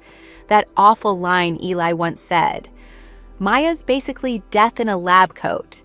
But this time, someone else had heard them. Someone who hadn't grown up believing cruelty was just how families teased each other. Someone who remembered the woman who sat beside her grandmother during her final hours, who didn't flinch at suffering, who stayed. That's how I ruined Christmas. By not being there to uphold the narrative, by refusing to play the self-effacing older sister who always smiled while they reduced her to a footnote. 2 days later, my mom called again. No hello, just tension. I don't know what you said to her, but Eli's a mess. Apparently, Zoe blocked his number. She also posted something online, a short piece about what it felt like to walk into a home expecting warmth and instead hearing a room mock the person who had once saved her grandmother's life. She tagged me in a photo. "She's dragging him through the mud in her circles," Mom snapped. "In New York, he's being blacklisted." I almost laughed, not because it was funny, but because it was finally visible. They had tried so hard to erase me, and now the consequences of that erasure were coming for the only thing they truly valued, their image. I didn't respond. I just opened Zoe's post. It wasn't bitter. It wasn't dramatic. It was real. She wrote about kindness, about what it meant to see someone mocked for being exactly what the world needed more of. One line stopped me cold. Some people hide their cruelty behind politeness and twinkle lights. But the moment I saw her photo, I remembered what real compassion looks like. And it wasn't anyone sitting at that table. It went viral. Artists, patients, strangers. They shared it. And for once, no one called me cold. They said I mattered. That night my phone buzzed again. Voicemail from Zoe. Her voice was quieter now, more grounded. "I hope it's okay I got your number from Jess. I just needed to say thank you. You probably don't remember me. But I remember you. You made my grandmother feel seen. You were kind. You didn't treat her like she was already gone." She paused, then softly, "I'm sorry for what was said about you. I didn't know. I just couldn't stay. I hope that's okay." I cried, not out of sadness, out of something deeper, recognition. She didn't ask for anything. She didn't want coffee or connection. She just honored the truth. And that healed something I didn't know was still bleeding. 3 days later, a small package arrived. A letter, handwritten, thick cream paper. Zoe wrote about her grandmother, how she still practiced yoga twice a week, still talked about the young doctor who told her, "You're not done yet." She thanked me for more than just medicine, for showing her what strength looks like. I framed the letter. It hangs beside my desk, where I finish patient notes every night. Then came the email. Subject, "Let's reset." Signed, Mom, Dad, Eli, Polished, Hollow. "We regret how things may have been perceived." In paragraph 4, the ask, "We'd appreciate if you reached out to Zoe. Maybe ask her to take the post down." There it was, the olive branch disguised as damage control. Brunch wasn't peace, it was PR. I didn't respond. The next day, my dad called my supervisor, said I was emotionally unstable, tried to plant a seed. He failed. My hospital called me immediately. "We have your back." So that bridge burned. Then the group message to the extended family, carefully curated half-truths. "We're worried about Maya's mental state. She's tearing the family apart." 2 cousins messaged me. One sent me a voucher for a wellness retreat. Just in case. Then came the final move. A knock on the door. I looked through the peephole. There they were, my parents, Eli. I opened it, leaned against the frame. "We just want to talk," Mom said gently. I didn't move, because by then I understood. They weren't there for me. They were there for the version of me who cleaned up the mess. And she didn't live here anymore. So I said simply, "No. No anger, no monologue, no explanation." I closed the door, and I didn't feel guilty. I made tea, sat by my framed letter, and I felt peace. Because real love doesn't require shrinking. Real recognition comes from those who choose to see you. So to anyone out there who has been made to feel too serious, too much, too inconvenient, hear this: you are not the problem. You never had to twist yourself into a shape that made them feel better. Write your own story. And if this one resonated, please share it. Because sometimes the loudest truth comes from the ones who finally stop showing up. My crush, Mateo, held my hand after biology class and asked me not to watch. When he live-streamed, his sewers lied. During 4th period tomorrow, I called 911 to save his life. 3 years later, at graduation, he slipped a note in my locker that said, "You took my choice away. Now I'm going to take everything from you, piece by piece, until you understand what it's like to lose control." I was 15 when my crush Mateo pulled me aside after biology class. "We've been close since I need you to promise me something," he whispered, his pretty eyes not meeting mine. For a moment, I thought he was going to ask me to the dance. I'd been working up the courage for weeks, but something in his voice made my chest tighten. "Anything," I said. That's when he told me about Friday, how he'd been planning it for months. The teachers who ignored his cries for help, his parents who only cared about his grades. He'd taken his dad's firearm from the locked drawer. The next day, he was going to publicly end his life. He'd planned it all out. A live stream during 4th period, when Ms. Harper would be teaching, when Mr. Bennett would be in the faculty lounge, when everyone who'd failed him would be watching. He'd make sure they'd see, make sure they'd carry it forever. "But not you," he said, squeezing my hand. "Don't watch. You're the only one who ever really saw me." I stood there frozen, feeling his fingers intertwined with mine, something I dreamed about for months. But not like this. Never like this. "Mateo, you can't," I whispered. "It's the only way they'll learn," he said. "The only way things will change." That night I didn't sleep. I stared at his Instagram, scrolling through photos where his smile never quite reached his eyes. Had I missed it? The way he'd stopped eating lunch? How he wore long sleeves even when it was warm? The poems he'd started posting. Beautiful but dark. So dark. I thought about Miss Harper, who was tough but had 3 kids at home. Mr. Bennett, who was new and trying his best. The other students who'd see it happen live. The trauma that would ripple through our school like a stone dropped in still water. But Mateo trusted me. He'd held my hand. He'd chosen me to confide in. Wasn't that worth something? By the time 3 a.m. hit, I was typing and deleting texts to him. What if I was overreacting? What if he hated me forever? What if I lost the only boy who'd ever made me feel like I mattered? Then I imagined the alternative. His empty desk in biology. His parents at a funeral instead of graduation. A live stream that could never be unseen. All because I stayed silent. At 5 a.m., I called the sewer slide prevention hotline. They connected me to the police. My voice cracked as I explained everything. The officer's tone grew urgent, asking for details I wished I didn't have. Mateo's full name, his address, the exact time he'd mentioned. "You're saving his life," the officer said. It felt like I was ending it. They got to Mateo at 7:30 a.m., just as he was setting up his phone in his bedroom. The pills were already laid out. The note was already written. The local news called it a mental health crisis intervention. They interviewed our principal, who promised better resources, more counselors, real change. They never used our names, but Mateo knew. He didn't come back to school for 2 months. When he did, he wouldn't look at me, wouldn't answer my texts. His new friends formed a protective wall around him in the hallways.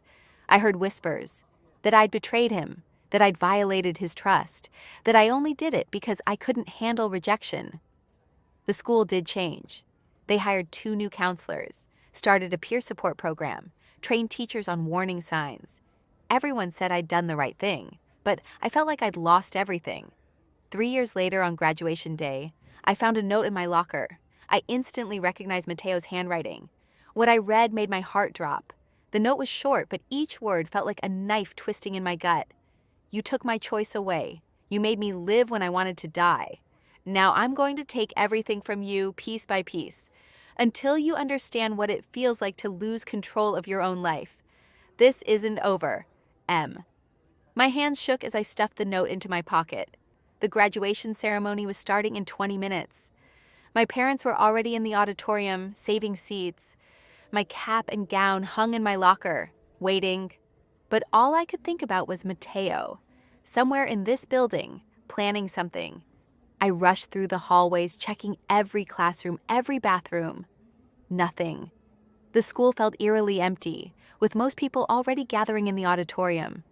My footsteps echoed off the walls as I searched, my heart pounding harder with each empty room. Then I saw him. He stood at the end of the main hallway wearing his graduation gown, his back to me. When he turned around, his face showed no emotion, just cold calculation.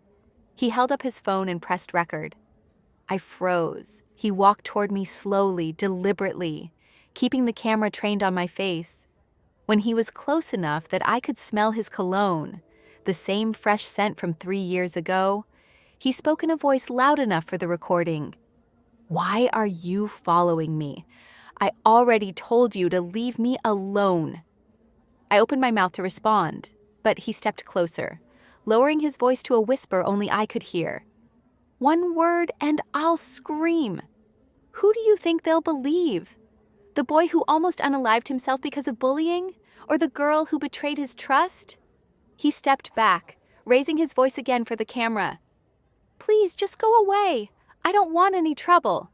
Then he turned and walked away, leaving me standing there, paralyzed. I understood now. This was his game. He was building a narrative, creating evidence. But evidence of what? I made it to graduation, but I couldn't focus. Every time I scanned the crowd, I found Mateo's eyes on me. He sat 3 rows ahead with his family, the picture of a recovering survivor. When they called his name, he got a standing ovation. The boy who'd overcome so much, the success story. When they called mine, the applause was polite but subdued. I saw the looks. Some people still remembered the rumors from 3 years ago. The girl who'd called the police on a vulnerable boy. The betrayer. After the ceremony, my parents wanted to take pictures. As we posed by the school sign, I noticed Mateo in the background of every shot, always watching, always recording with his phone. My mom noticed my distraction. "Everything okay, honey?" I forced a smile and nodded. What could I say? That the boy whose life I'd saved was now stalking me? That he'd threatened me? They'd think I was paranoid? Or worse, that I was the one harassing him. The next few days passed in a blur of graduation parties and college preparation. I tried to push Mateo from my mind, telling myself it was just an empty threat. Maybe he just needed to vent his anger. Maybe it would pass. Then the posts started appearing. First, it was subtle. A photo on Instagram from someone's graduation party. In the background, barely visible, was me looking in Mateo's direction. The caption read, "Great party." Though some people clearly can't take a hint, then a video surfaced on TikTok, security footage from the school hallway showing me following Mateo. The video was edited, cutting out the part where he'd waited for me, showing only me walking behind him. The comments were brutal, creepy behavior. This is why he tried to, some girls just can't handle rejection. I reported the video, but more kept appearing, each one carefully edited, each one painting me as an obsessed stalker who couldn't leave him alone. My Instagram started getting flooded with messages from strangers calling me horrible names. My Facebook was bombarded with friend requests from fake accounts.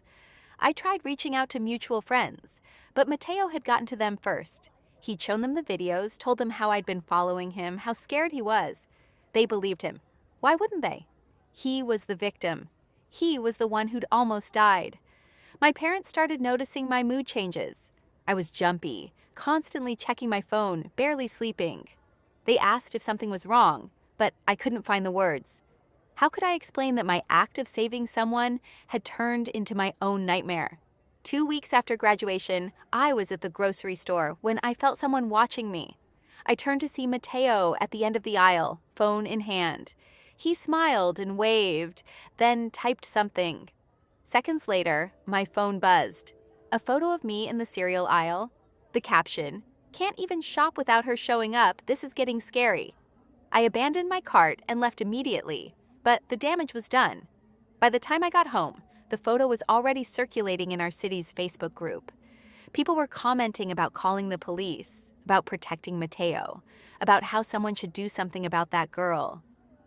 My mom was waiting in the kitchen when I walked in.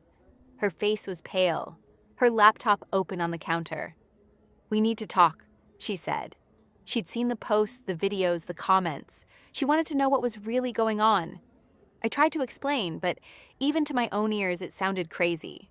A conspiracy by the boy I'd saved? Edited videos? Staged encounters? My mom wanted to believe me. I could see it in her eyes, but doubt crept in. She asked why Mateo would do this. What could he possibly gain? I showed her the note from graduation, but she pointed out it wasn't signed. It could be from anyone. That night, I lay in bed scrolling through my phone, watching my reputation crumble in real time.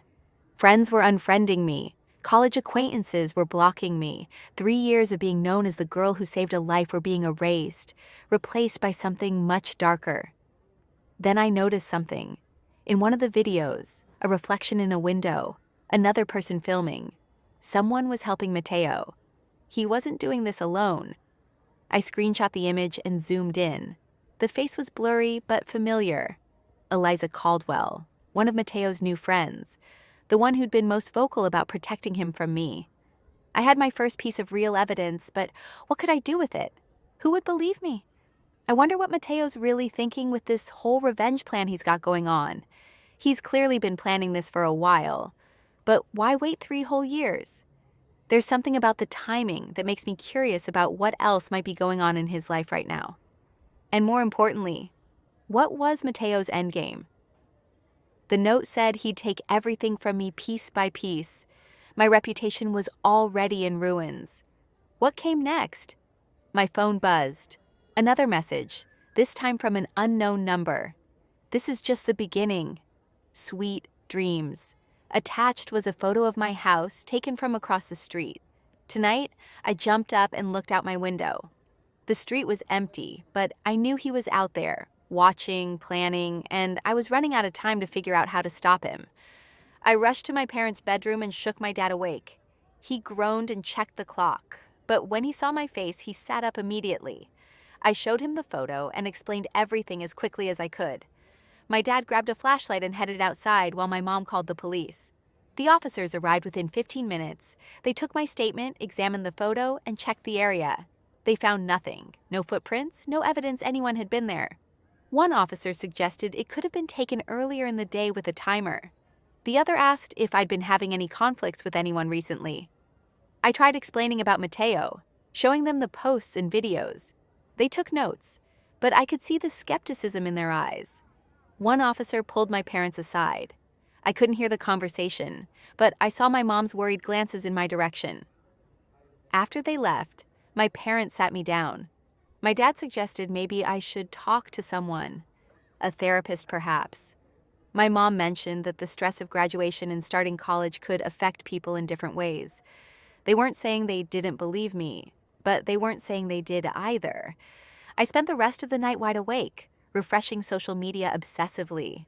More posts kept appearing, photos from different angles at the grocery store I hadn't even noticed being taken. Videos from graduation showing me staring at Mateo, each post carefully crafted to build a narrative of obsession. By morning, I had 17 missed calls from friends, not to check on me, but to tell me to stop, to leave Mateo alone, to get help. My best friend since middle school sent a long text about how disappointed she was, how she never thought I was that kind of girl. I decided to fight back. I created a document with timestamps, showing how the videos were edited, pointing out the inconsistencies. I wrote a long post explaining my side of the story, about saving Mateo's life, about the note, about everything. Within an hour, my post was gone, reported for harassment. My account was temporarily suspended for violating community guidelines. Meanwhile, Mateo's post remained up, gathering more views, more angry comments directed at me. My college orientation was in 3 days. I'd been looking forward to it for months. A fresh start at a school 2 hours away where nobody knew my history. Now I wondered if the story would follow me there too. That afternoon, I drove to the mall to buy supplies for my dorm. I kept my head down, avoiding eye contact with anyone who might recognize me. I was loading bags into my car when I heard a familiar voice. Eliza Caldwell stood behind me with 2 other girls I recognized from school. They weren't threatening exactly, just standing there, watching. Eliza held up her phone, not recording this time, just showing me the screen. It was a group chat with over 50 members. The group name was Protecting M. She scrolled through the messages, people discussing my whereabouts, sharing sightings, planning ways to intervene if I got too close to Mateo. Some messages were from people I'd never even met, strangers who'd joined the cause after seeing the viral videos. Eliza put her phone away, and the 3 of them walked off without saying a word. The message was clear.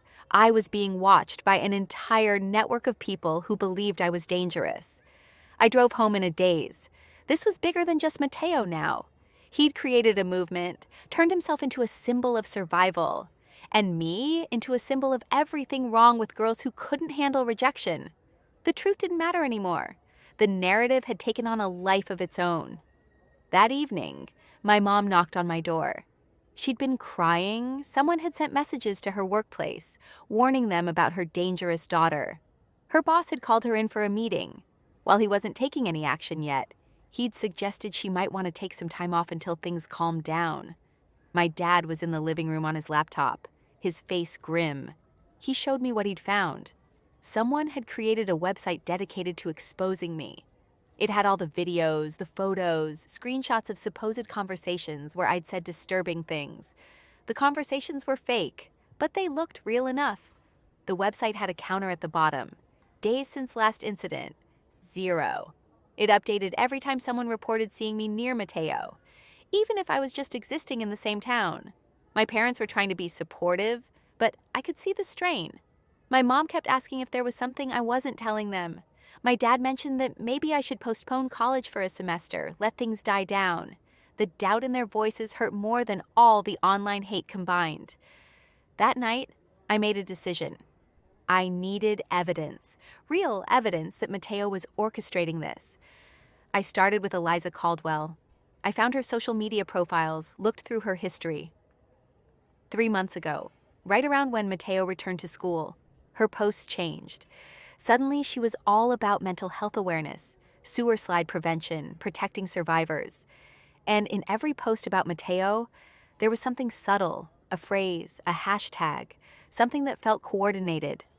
I dug deeper, found connections between Eliza and the other people most active in posting about me. They all seemed to have become friends with Mateo around the same time. They all used similar language in their posts.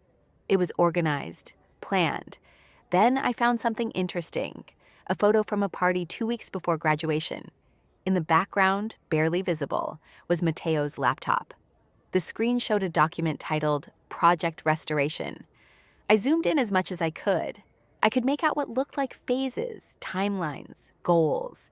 It wasn't much, but it was something. I saved everything, creating my own folder of evidence. But I knew I needed more.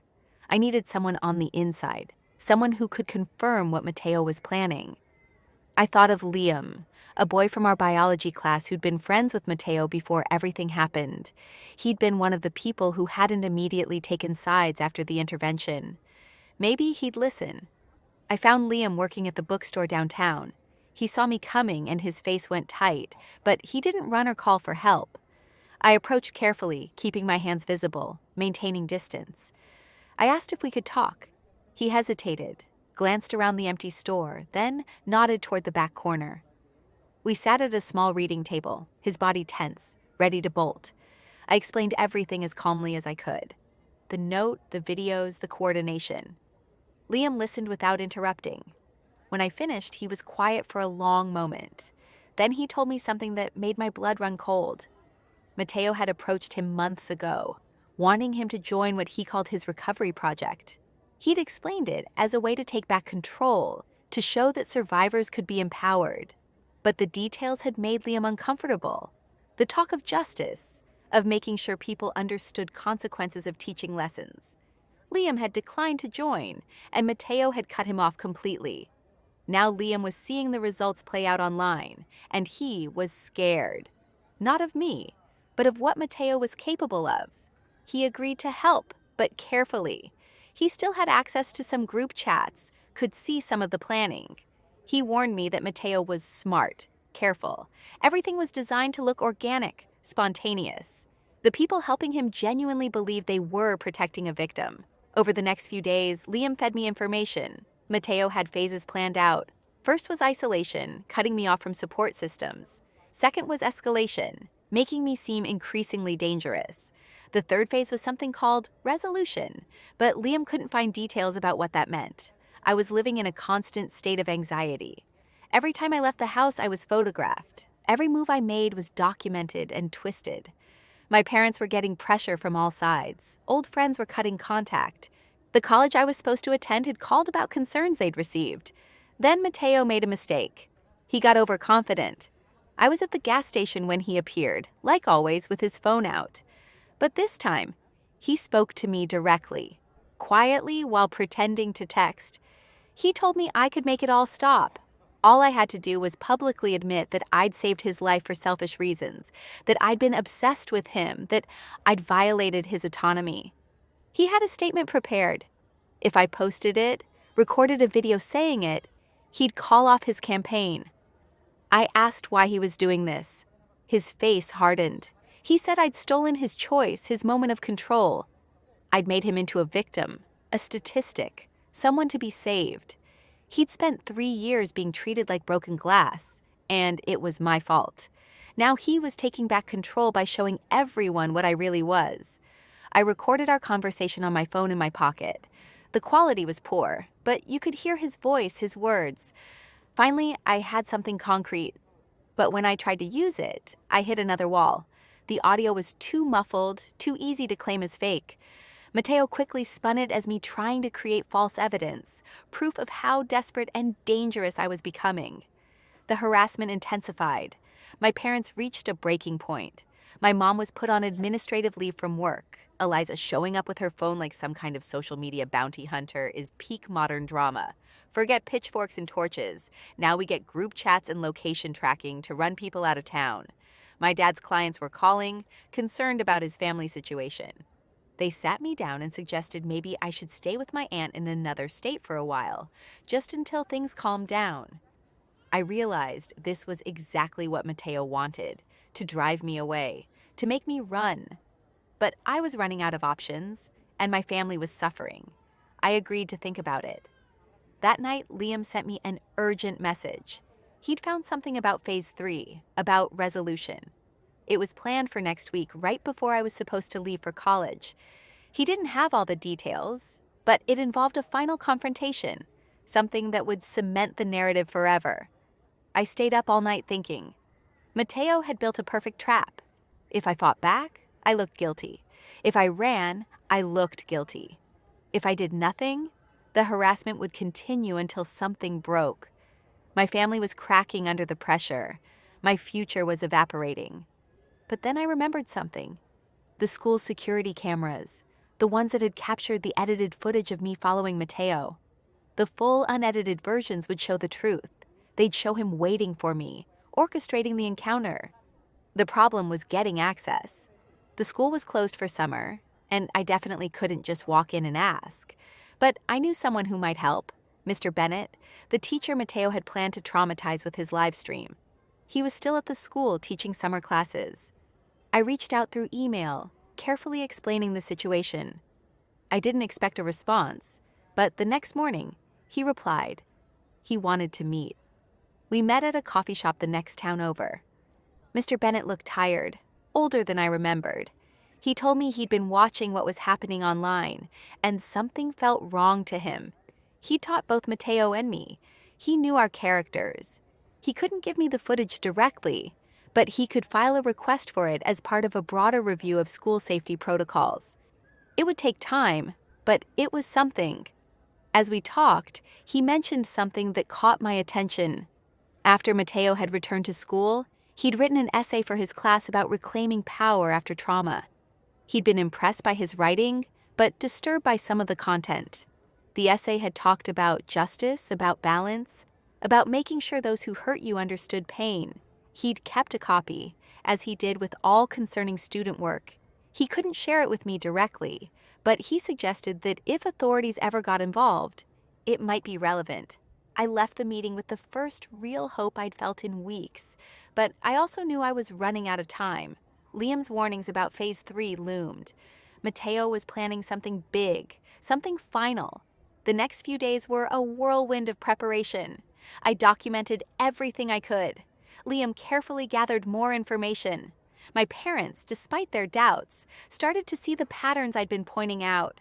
The coordination was too perfect, the escalation too calculated. Then Liam got the details about Phase 3. Mateo was planning to stage a final confrontation, one where I would appear to attack him. He had people ready to witness it, to film it. He'd studied my patterns, knew where I'd be. It would be the final proof of how dangerous I was, justification for whatever came next. But knowing his plan gave me an advantage. For the first time since this started, I could prepare. I could choose not to be where he expected. I could have my own witnesses. I could finally turn his trap against him. The day arrived faster than expected. I was supposed to be at the bank that morning, something Mateo had learned through his network. Instead, I sent my dad in my place while I stayed home. Sure enough, he reported seeing Mateo there with several people, all positioned strategically, all with phones ready. When I didn't show, I could imagine his frustration. His carefully laid plan disrupted, but I knew he wouldn't give up. He'd adapt, find another opportunity. That afternoon, he did something desperate. He came to my house. I was in my room when I heard the doorbell. My mom answered, and I heard Mateo's voice, sweet and concerned, asking if I was home. He was worried about me, he said. He'd heard I was struggling and wanted to help, to clear the air. My mom, still hoping for a resolution, invited him in. I heard them in the living room, Mateo spinning a story about misunderstandings, about wanting to move forward. My mom called for me to come down. I knew this was it, another trap, but I also knew I couldn't hide forever. I grabbed my phone, started recording, and went downstairs. Mateo sat on our couch, looking small and vulnerable, the perfect victim. When he saw me, his eyes widened with what looked like fear, but I caught the slight smirk before he hid it. He started talking about forgiveness, about moving past everything. He stood up, moved closer to me. I stayed perfectly still, keeping my distance, making sure my phone captured everything. Then he made his move. He suddenly gasped, stepped back, and knocked over a lamp. It shattered on the floor as he screamed that I'd tried to grab him. But my mom had seen everything. I hadn't moved. I'd stayed exactly where I was. For the first time, Mateo's mask slipped. He looked between us, realizing his mistake. My mom had witnessed the truth. The performance hadn't worked. Mateo tried to recover, claiming he'd been startled, that he was jumpy around me. But the damage was done. My mom asked him to leave. As Mateo gathered his things, he looked at me with pure hatred. At the door, he leaned close and whispered that this wasn't over. He'd make sure everyone knew what kind of person I was, but his threat felt hollow now. He'd overplayed his hand. After he left, my mom sat in shocked silence. She'd seen it with her own eyes, the manipulation, the performance. For the first time since this all started, she fully believed me. We called my dad home from work. Together, we reviewed everything I documented.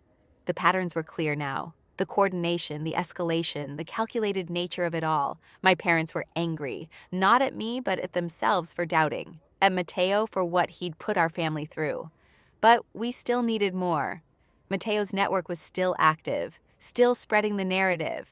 One failed attempt wouldn't stop him. We needed something definitive. That's when Mr. Bennett called. He'd managed to get the security footage through proper channels. He couldn't share it with me directly, but he'd reviewed it as part of the safety protocol assessment. What he'd seen had concerned him enough that he'd felt obligated to report it to the school administration and involve law enforcement. The footage clearly showed Mateo waiting for me, positioning himself, preparing his phone. It showed him approaching me, not the other way around. It contradicted every claim he'd made about that encounter. Things moved quickly after that. The school administration, worried about liability, launched their own investigation. They found more footage, more evidence of coordination.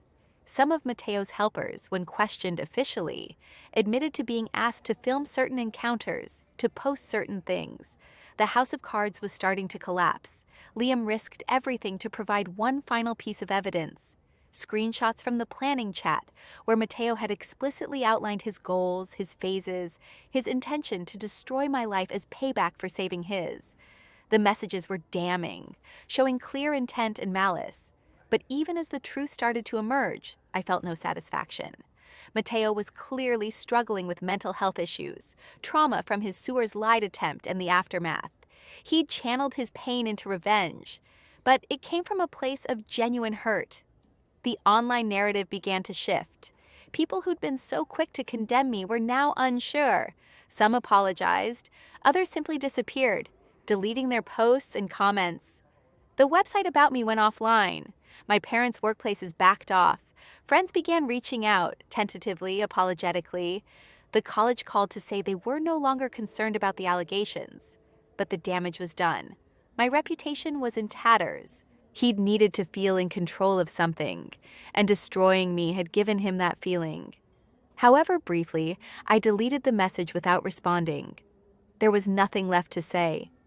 My parents drove me to college on a gray August morning. We didn't talk much on the drive. We were all exhausted, worn down by months of harassment and fear. But we were together. We'd survived. As we unloaded my things at the dorm, I noticed other families doing the same. Normal families with normal problems, kids excited about their futures, parents proud and worried in equal measure. I envied them their simplicity. My roommate seemed nice enough. She didn't recognize my name, didn't know my story. It was a fresh start, or as fresh as it could be with the internet existing. I knew the story would follow me eventually. Someone would make the connection, spread the word. But for now, I could pretend to be just another freshman. Security footage that perfectly shows everything. How convenient that Mr. Bennett just happens to get access right when it's needed most. The timing of Mateo's desperate house visit feels oddly calculated too. He's been so careful until now. Why suddenly get sloppy in front of witnesses? That night, alone in my dorm room, I thought about choices. The choice I'd made to save Mateo. The choice he'd made to destroy me. The choices we'd both have to live with forever. I'd saved his life, but I'd also taken something from him. He'd tried to take everything from me in return. Neither of us had won. We'd both lost something in the exchange. My phone buzzed with a text from my mom checking in, then one from Liam, wishing me luck. Even Mr. Bennett sent a brief email, hoping I was settling in well. These people had stood by me when everything seemed lost. That had to count for something. I looked around my small dorm room, at the blank walls waiting to be filled with new memories, new experiences. This wasn't the college experience I'd imagined, but it was mine. The next morning, I woke up to my roommate's alarm. She groaned, threw a pillow at it, and asked if I wanted to grab breakfast. I said yes. It was a small thing, a normal thing, but after months of anything but normal, it felt like a victory. Classes started. I threw myself into them, grateful for the distraction. Psychology, ironically, became my favorite. Understanding why people do what they do, how trauma shapes behavior, how pain can twist into something destructive. Weeks passed. The story didn't follow me as quickly as I'd feared. When it finally did surface, my hallmates' reaction surprised me. Some were curious, some sympathetic. A few avoided me, but most seemed to understand that there were two sides to every story. I even made friends, real ones, who knew my history and chose to know me anyway. We didn't talk about it much, but when we did, they listened without judgment. One night, studying in the library, I saw a news article about Mateo. He was speaking at a mental health awareness event, sharing his story of survival. The article mentioned the girl who'd called for help, saving his life. It didn't name me, and the tone was neutral, factual. He was healing in his own way, finding his own path forward. I closed the article and went back to my studies. We were both moving on separately, carrying our scars and our stories. The boy with pretty eyes who'd wanted to die. The girl who'd saved him and paid the price. Two kids who'd made choices that changed everything. My phone buzzed. A text from a study group asking if I was coming. I packed up my things and headed out into the night, toward voices and laughter, and the possibility of normal college drama that had nothing to do with the past. The truth was, I'd do it again. Even knowing the cost, I'd still make that call because Mateo was alive. Troubled, angry, but alive. He had the chance to heal, to grow, to become whoever he was meant to be. That had to be worth something. As I walked across campus, I thought about second chances. How Mateo had gotten his, even if he hadn't wanted it. How I was getting mine now, building a life beyond what had happened. We'd probably never speak again. The damage was too deep, the hurt, too raw. But somewhere out there, he was living the life I'd helped give back to him. And here I was, living mine. It wasn't the ending either of us had planned, but it was an ending we could both live with. The first sign that my fresh start wasn't as fresh as I'd hoped came during my second month at college. I was walking back from my psychology lecture when I noticed a familiar figure across the quad. My stomach dropped. Eliza Caldwell stood near the student union, talking to someone from my dorm. I ducked into the library, my heart racing. Eliza being here couldn't be a coincidence. The college was 2 hours from home, and she'd never mentioned plans to visit. I watched through the window as she showed something on her phone to the student, who nodded and pointed toward my dorm building. That evening, I found my roommate acting strange. She kept glancing at me while pretending to study, and her phone buzzed constantly with messages. When I asked if everything was okay, she mumbled something about being tired and left for the common room. Over the next few days, the atmosphere in my dorm shifted. Conversations stopped when I entered rooms. People who'd been friendly suddenly had somewhere else to be. The study group stopped inviting me. My new friends became mysteriously busy. I recognized the pattern immediately. The isolation phase, just like before. But how? Mateo was supposed to be getting help, focusing on his own recovery unless he wasn't. Liam texted me late one night with a warning. He'd seen activity in some of the old group chats. Mateo had been discharged from the hospital weeks ago. He'd convinced his doctors he was better, that he understood his mistakes. But Liam had heard through mutual friends that Mateo had been planning something new, something he called his final project. I started documenting everything again. The strange looks, the whispered conversations, the way people suddenly had their phones out when I walked by. But this time, I wasn't going to wait for things to escalate. I needed to get ahead of whatever Mateo was planning. My psychology professor had assigned us to write about trauma responses in recovery. As I researched, I found myself understanding Mateo's behavior more clearly. The need for control, the inability to let go, the way trauma could manifest as aggression toward those perceived as taking away agency. It didn't excuse what he was doing, but it helped me see the pattern. Then I found the Instagram account. Truth About Predators had started posting 3 weeks ago, right when Mateo was discharged. The posts were careful, no names mentioned, but the details were unmistakable. Stories about a female student who had a history of stalking vulnerable men. Security footage that looked suspiciously like my dorm building. Photos taken from angles that suggested someone had been following me. The account grew quickly. My college had a strong culture around protecting survivors, and the posts were crafted to tap into that. Soon I started seeing people I didn't recognize watching me in the dining hall, following me between classes. I tried reporting the account, but it kept popping up under new names, each time more sophisticated, more believable. Mateo had learned from his mistakes. This time, he wasn't directly connected to anything. He was letting others do the work, creating a movement that seemed organic. My grades started slipping. How could I focus on calculus when I knew people were photographing me in class? How could I write essays when my laptop might be compromised? The paranoia was suffocating, which was exactly what he wanted. One night my roommate finally broke. She showed me the messages she'd been getting, anonymous accounts warning her about living with a dangerous person, links to articles about campus safety, stories that sounded just real enough to plant doubt. She said she'd requested a room change for her own safety. I spent that night in the library, afraid to go back to my dorm. That's when I met Alexa. She was a junior, working the late shift at the help desk. She noticed I'd been there every night that week and asked if I was okay. Something about her genuine concern broke through my walls. I found myself telling her everything, not the whole story, but enough. About someone from my past trying to destroy my reputation. About feeling trapped and alone. Alexa listened without judgment. Then she told me about her freshman year, when her ex had started a smear campaign against her after their breakup. How she'd learned to document everything, to build a support network, to refuse to let someone else's pain destroy her future. She introduced me to others who'd faced similar situations.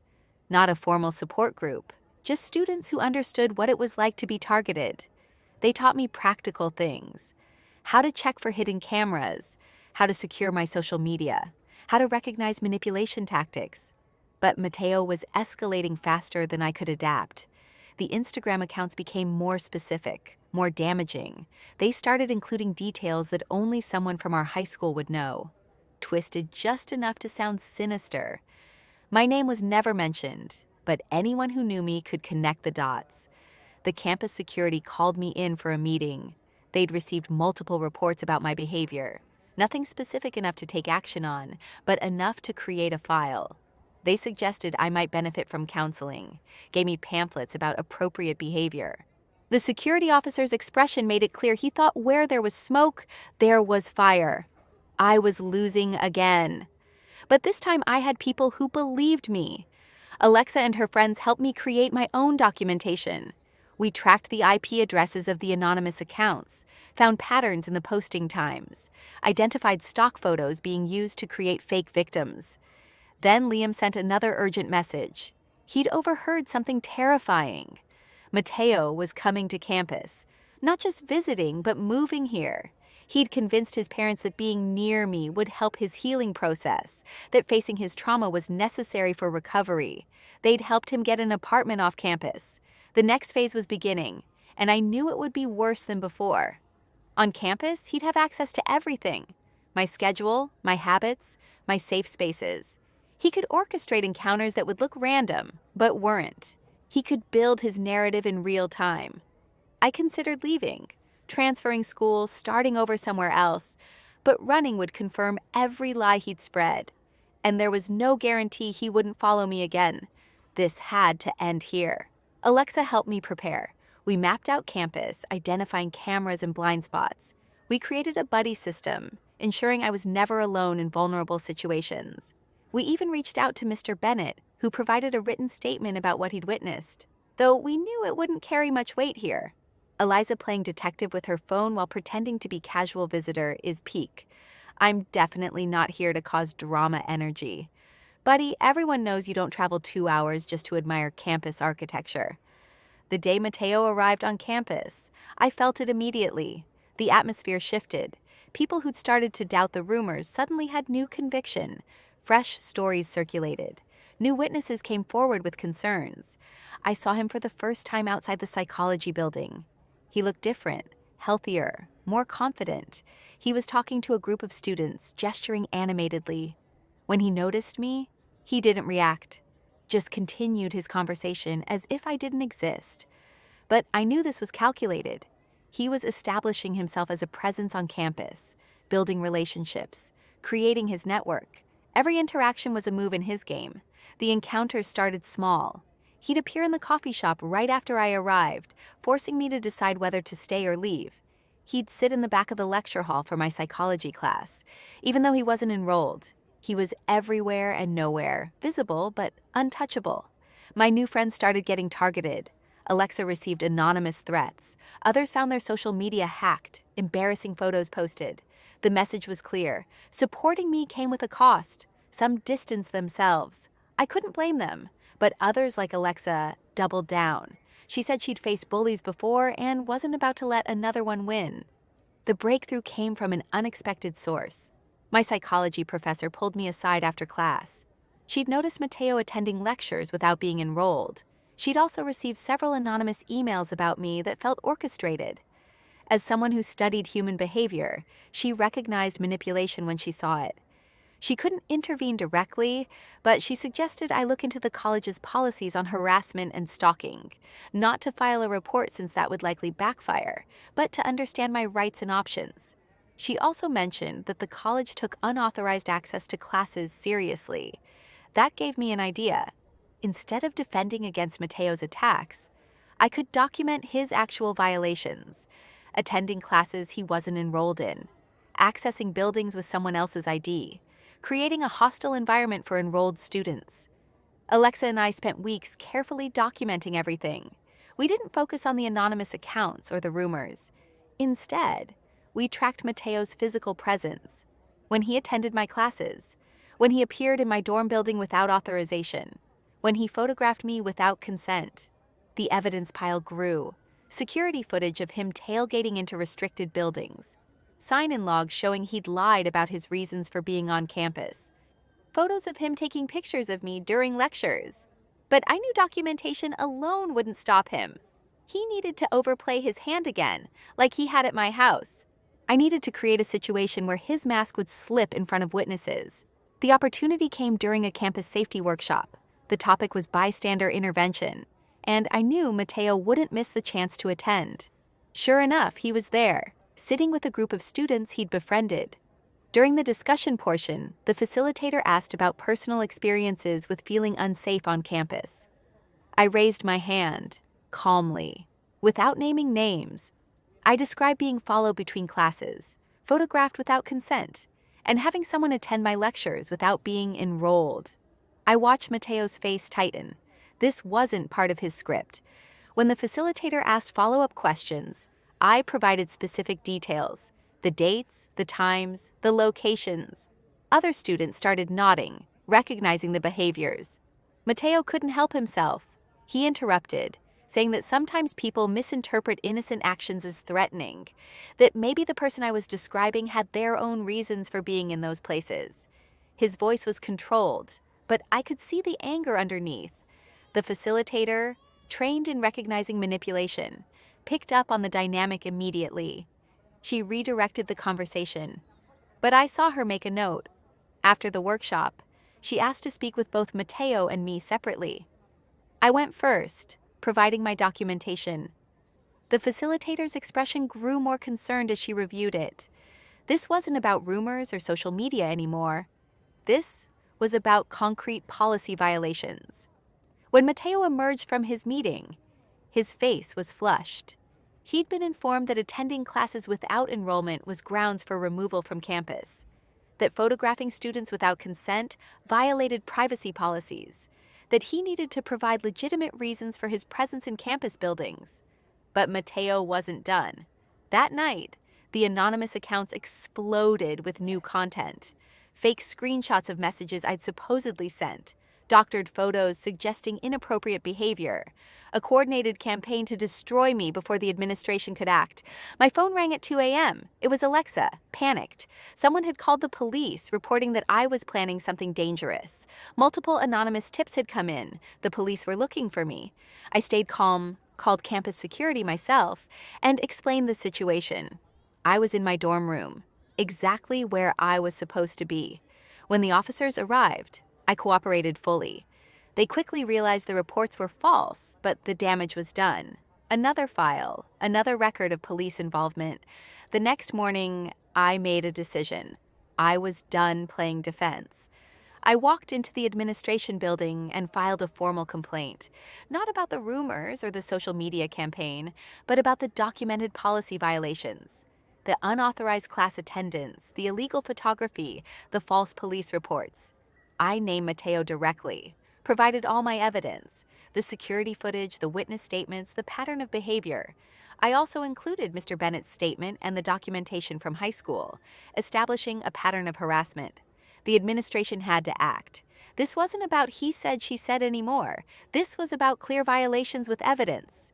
They launched an investigation.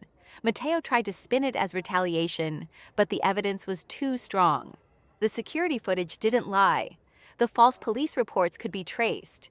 His own friends, when questioned officially, admitted he'd asked them to watch me, to report my movements. The investigation took 2 weeks. During that time, Mateo escalated desperately.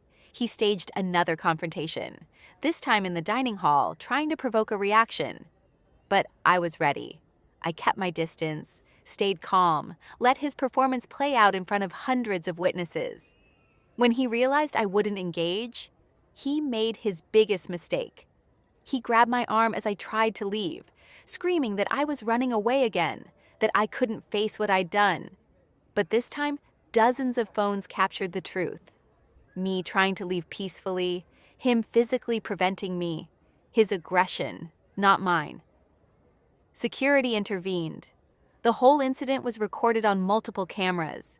There was no way to edit or spin what had happened. Mateo had finally shown his true face in a way that couldn't be denied. The administration's decision came down a week later. Mateo was banned from campus. His unauthorized presence would be considered trespassing. The false police reports had been referred to local authorities. Several students who'd helped spread false information received warnings. But even in defeat, Mateo tried one last manipulation. He posted a long message on social media about being silenced, about powerful institutions protecting predators. Some people believed him. They always would. But the majority saw through it now. The evidence was too overwhelming. I thought it was over. But a month later, I received a letter, not from Mateo, but from his parents. They apologized for not seeing what their son was doing.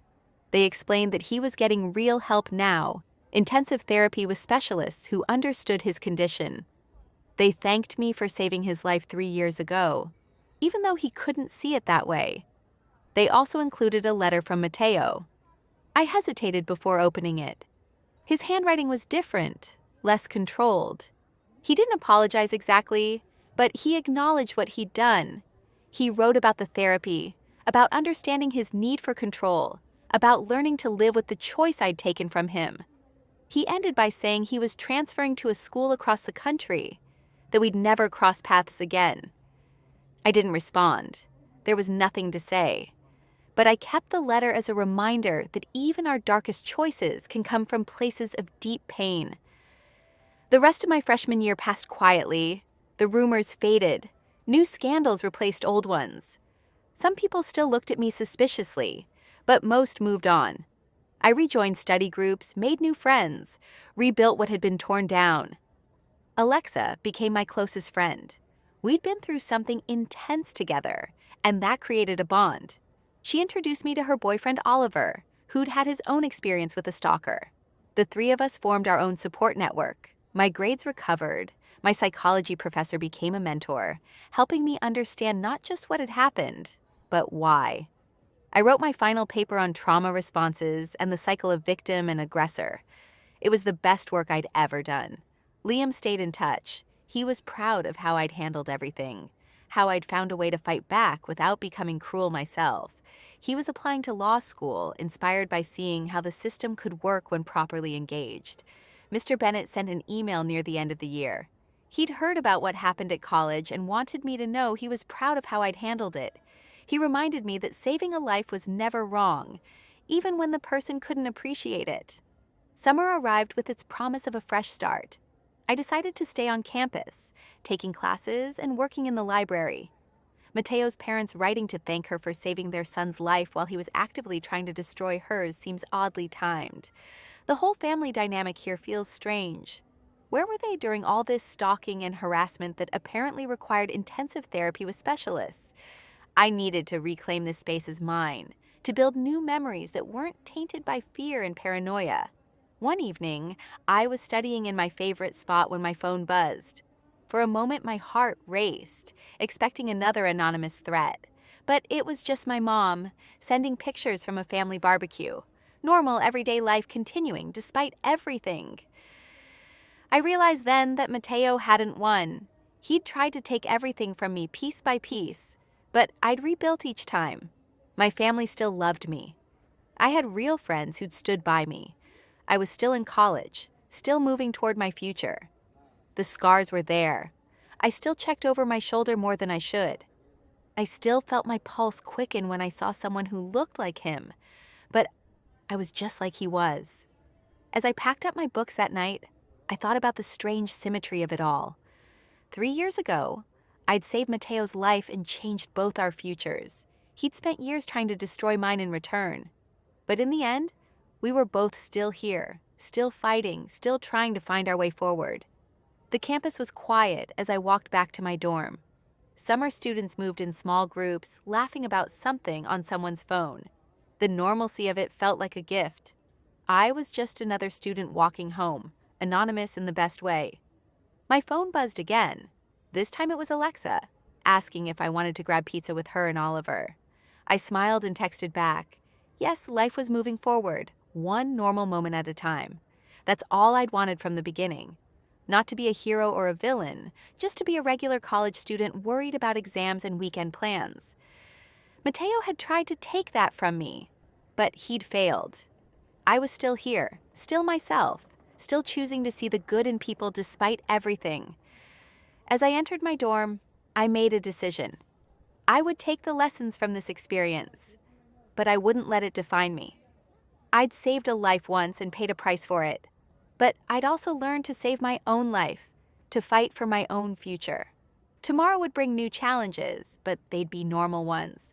Classes to attend, papers to write, friends to meet.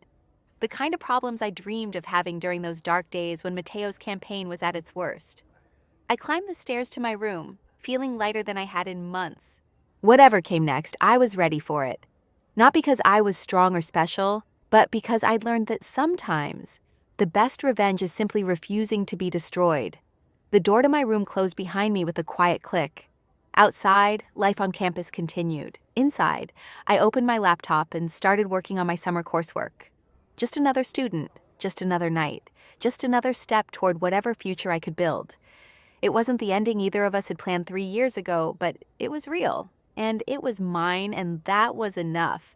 Thanks for hanging out and letting me toss in my clever takes. Always fun being your witty sidekick for the ride. Catch you on the flip side. If you made it to the end, drop a comment. I love reading all your comments.